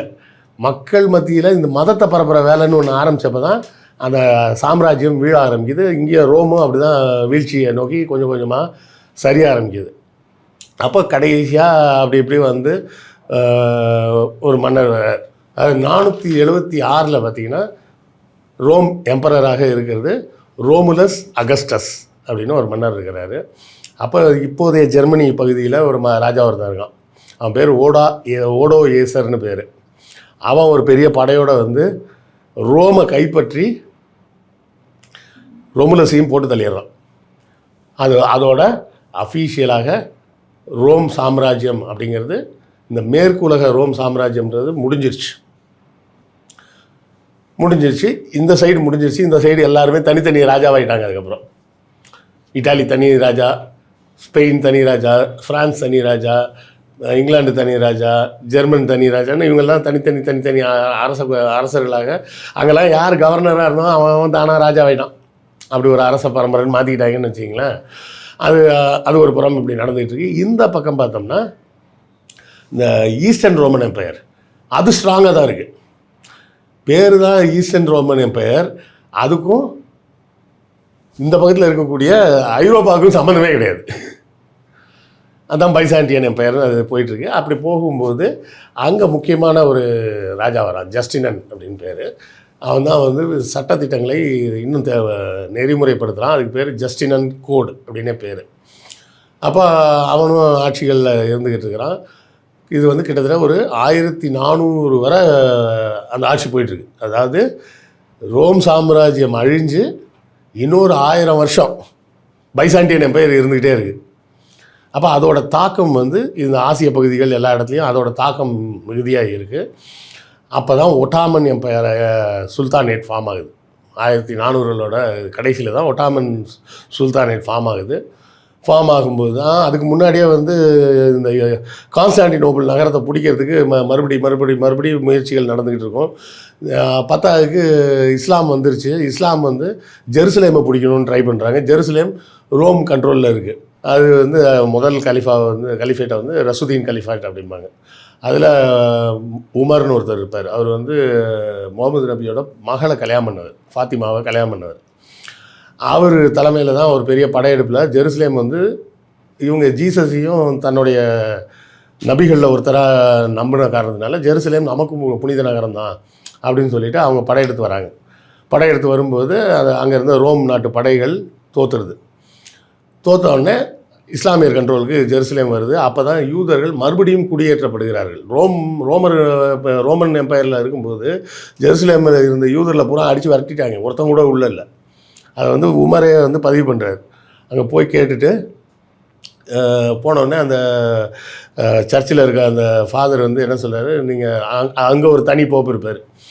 அது வந்து ஈஸ்டர்ன் ஆர்த்தடாக்ஸ் சர்ச்சின் பேர். அதுக்கு அவர் என்ன சொல்கிறாரு, நீங்கள் வாங்க மத நல்லிணக்கத்துக்காக நம்ம 2 பேரும் சேர்ந்து எங்கள் சர்ச்சில் நான் ப்ரே பண்ணுறேன், நீங்கள் தொழுகை நடத்துங்க அப்படின்றாரு. அப்போ உமர் என்ன சொல்கிறாரு, சரியாக வராது, நான் இங்கே தொழுகை நடத்தினேன்னா என் வருங்காலத்தில் என் தோழர்கள்லாம் எங்கள் உமர் முதல்ல தொழுகை நடத்தின இடம் அப்படின்னு சொல்லிட்டு இந்த சர்ச்சை இடிச்சிட்டு மசூதி கட்டணும்பாங்க. அதனால் அது தப்பு. வாங்க பக்கத்தில் இன்னொரு பாறை காலியாக இருக்குது, அங்கே வச்சு நம்ம 2 பேரும் தொழுகை நடத்துவோன்னு அவங்க வச்சு ப்ரேயர் நடத்துகிறாங்க. அந்த இடத்துல மறுபடி பிற்காலத்தில் ஒரு மசூதி கட்டப்படுது. அதுதான் அல்-அக்ஸா மசூதின்னு இப்போ சொல்கிறோம்ல, அது அல்-அக்ஸா மசூதி. அப்போ அவர் கேட்குறாரு, யூதர்கள்லாம் எங்கேப்பா இருக்காங்க, யூதர்கள் குடியிருப்பு எங்கே இருக்குதுன்னு கேட்குறாரு. யூதர்கள் அவங்களெல்லாம் நாங்கள் எப்போ துரத்திட்டோம் அப்படின்றாங்க. அடப்பாவீங்களா, அது என்ன சொல்லுவாங்க, கேசார் பாதம்னு பாதாம் மிக்ஸுன்னு சொல்கிற முந்திரி பருப்பே இல்லைன்ற மாதிரி யூதர்களே இல்லாத ஜெருசலேமா அப்படின்னு தேடி பிடிச்சி ஒரு 80 குடும்பங்களாக அப்போ கொண்டாந்து உமர் தான் குடி வைக்கிறார். தேங்காய் சட்னி வித்தவுட் தேங்காய். தேங்காய் கரெக்டாக சொன்னேன், தேங்காய் சட்னி வித்தவுட் தேங்காய்ன்ற மாதிரி. இது என்ன அது யூதர்களே இல்லாத ஜெருசலேமா அப்படின்னு உமர் தான் கூப்பிட்டு வந்து வைக்கிறாரு. ஆனால் அந்த நன்றி இல்லாத நாய்ங்க இன்றைக்கும் அவங்கள்ட்ட தான் சண்டை போட்டுக்கிட்டு இருக்காங்க. ஸோ இப்படி அந்த ஜெருசலேம் போயிடுச்சுன்னு உடனே அந்த நகரத்தை நம்ம எப்படி விடுறது, மீட் ஆகணும் அப்படின்னு இங்கே பைசாண்டியன் எம்பையரில் கான்ஸ்டாண்டினோபிள்லேருந்து மெசேஜ் போகுது. போப்பொன்னு கடுப்பாயிட்டார். இயேசு பிறந்த புனித நகரம் வந்து இஸ்லாமியர்கிட்ட போதா, விடக்கூடாது, நீங்களாம் நல்ல கிறிஸ்தவராடா, தனித்தனி ராஜாவாயிட்டேன்னு குஷியாக உட்காந்துருக்கீங்க, வருஷம் படை அனுப்புங்க, போய் சண்டை போட்டு ஜெருசலேமை நம்ம எடுத்துக்கணும் அப்படின்னு சொல்லி ஆரம்பிச்சது தான் சிலுவை போர்கள். அந்த சிலுவை போர்களில் தான் ஐரோப்பிய நாடுகள் பூரா நாசமாக போனது. கிபி 1000ஆவது ஆண்டுலேருந்து ஒரு 200-300 வருஷம் சிலுவை போர் தான் நடந்துகிட்டே இருக்குது. அப்படி நாசமாக போனது. அப்போ தான் வந்து டிமானிட்டைசேஷன்லாம் அப்போவே வந்துருச்சு. என்னென்னா இந்த சிலுவை போருக்கு காசு கொடுத்து முடியலன்னு சொல்லி இங்கிலாந்தில் என்ன பண்ணுவாங்கன்னா வெள்ளி நாணயம் வெளியிடுவாங்க.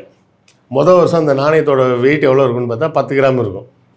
அதில் 1 பவுண்ட் அப்படின்னு போட்டு அடித்து கொடுத்துருப்பாங்க. ஒரு உதாரணத்துக்கு உங்களுக்கு புரியறதுக்காக சொல்கிறேன். அடுத்த வருஷம் என்ன பண்ணால் நீங்கள் அந்த காயினை பூரா கவர்மெண்ட்டில் கொடுத்துடணும். அவங்க புது காயின் அடித்து தருவாங்க. அந்த புது காயின் 9 கிராமுக்கு தான் இருக்கும்.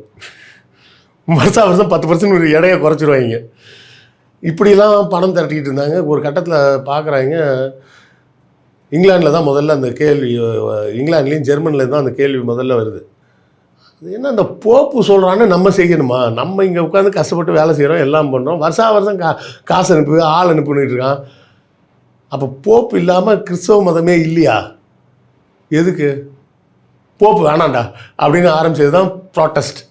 அந்த ப்ராட்டஸ்ட்னு அதுலேருந்து வந்தது தான் Protestant Christian, RC Christian, Roman Catholic Christian தனி, ப்ராட்டஸ்டன்ட் கிறிஸ்டியன் தனின்னு. அப்போ தான் எங்களுக்கு போப்பு வேணாம்ப்பா, எங்களுக்கு கர்த்தரை மட்டும் நாங்கள் கும்பிட்டுக்கிறோம் அப்படின்னு சொல்லி அவர்கள் வந்து ஜீசஸை கும்பிட்றது, மேரியை கும்பிட்றது, இது எல்லாத்தையும் விட்டுரு, அதெல்லாம் வேணாம். ஸோ இப்படியாக அந்த ரோம் வந்து முதலில் செனட்டில் ஆரம்பிக்குது, குடியரசாக ஆரம்பிக்குது. அதுக்கப்புறம் மன்னர்கள் வராங்க, மறுபடியும் செனட் வருது, மறுபடியும் மன்னர்கள் வராங்க. ஜூலியஸ் சீசருக்கு அப்புறம் தொடர்ச்சியாகவே மன்னர்கள் தான் இருக்காங்க. கடைசியாக ரோமில் செத்து போகிறவரை அந்த ஓடோ ஏசர்ன்ற ஒருத்தன் வந்து காலி பண்ணுறவரை மன்னர்களாகவே இருக்கிறாங்க. ஆனால் கான்ஸ்டான்டினுக்கு அப்புறம் வந்த மன்னர்கள் வந்து அதிகாரம் குறைந்தவர்களாக மாறுறாங்க. அப்போவே நிறைய நாடுகள் தனியாக பிரிய ஆரம்பிச்சிருச்சு. இந்த சிலுவை போர்கள்லாம் வரும்போது ஒட்டுமொத்தமாகவே போப்போட கண்ட்ரோலை விட்டே நாங்கள் போகிறோம் அப்படின்னு ஒரு நாடு போக ஆரம்பித்தோடனே வரிசையாக மற்ற நாடுகளும் எல்லாம் போக ஆரம்பிக்கிறாங்க. அதோட சிலுவை போர்களும் முடிஞ்சு போகுது. ஒட்டாமன் எம்பையர் வரும்போது அவன் வந்து கான்ஸ்டான்டினோப்பிளையும் பிடிச்சி அதுக்கு பேர் இஸ்தான்புல்னு பேரை மாற்றிடுறாங்க. இஸ்தான்புல்னு பேரை மாற்றினதுக்கப்புறம் அதோட இந்த சண்டைகள்லாம் முடிஞ்சு இந்த பக்கம் தனி, நாங்கள் அந்த பக்கம் தனி அப்படின்னு எல்லோரும் போயிட்டாங்க. அந்த ரோம் எம்பையர் முழுமையாக வீழ்ச்சி அடைஞ்ச பிறகு இந்த பக்கம் பாரசீகம் வந்து பெரிய எழுச்சி அடைய ஆரம்பிக்குது.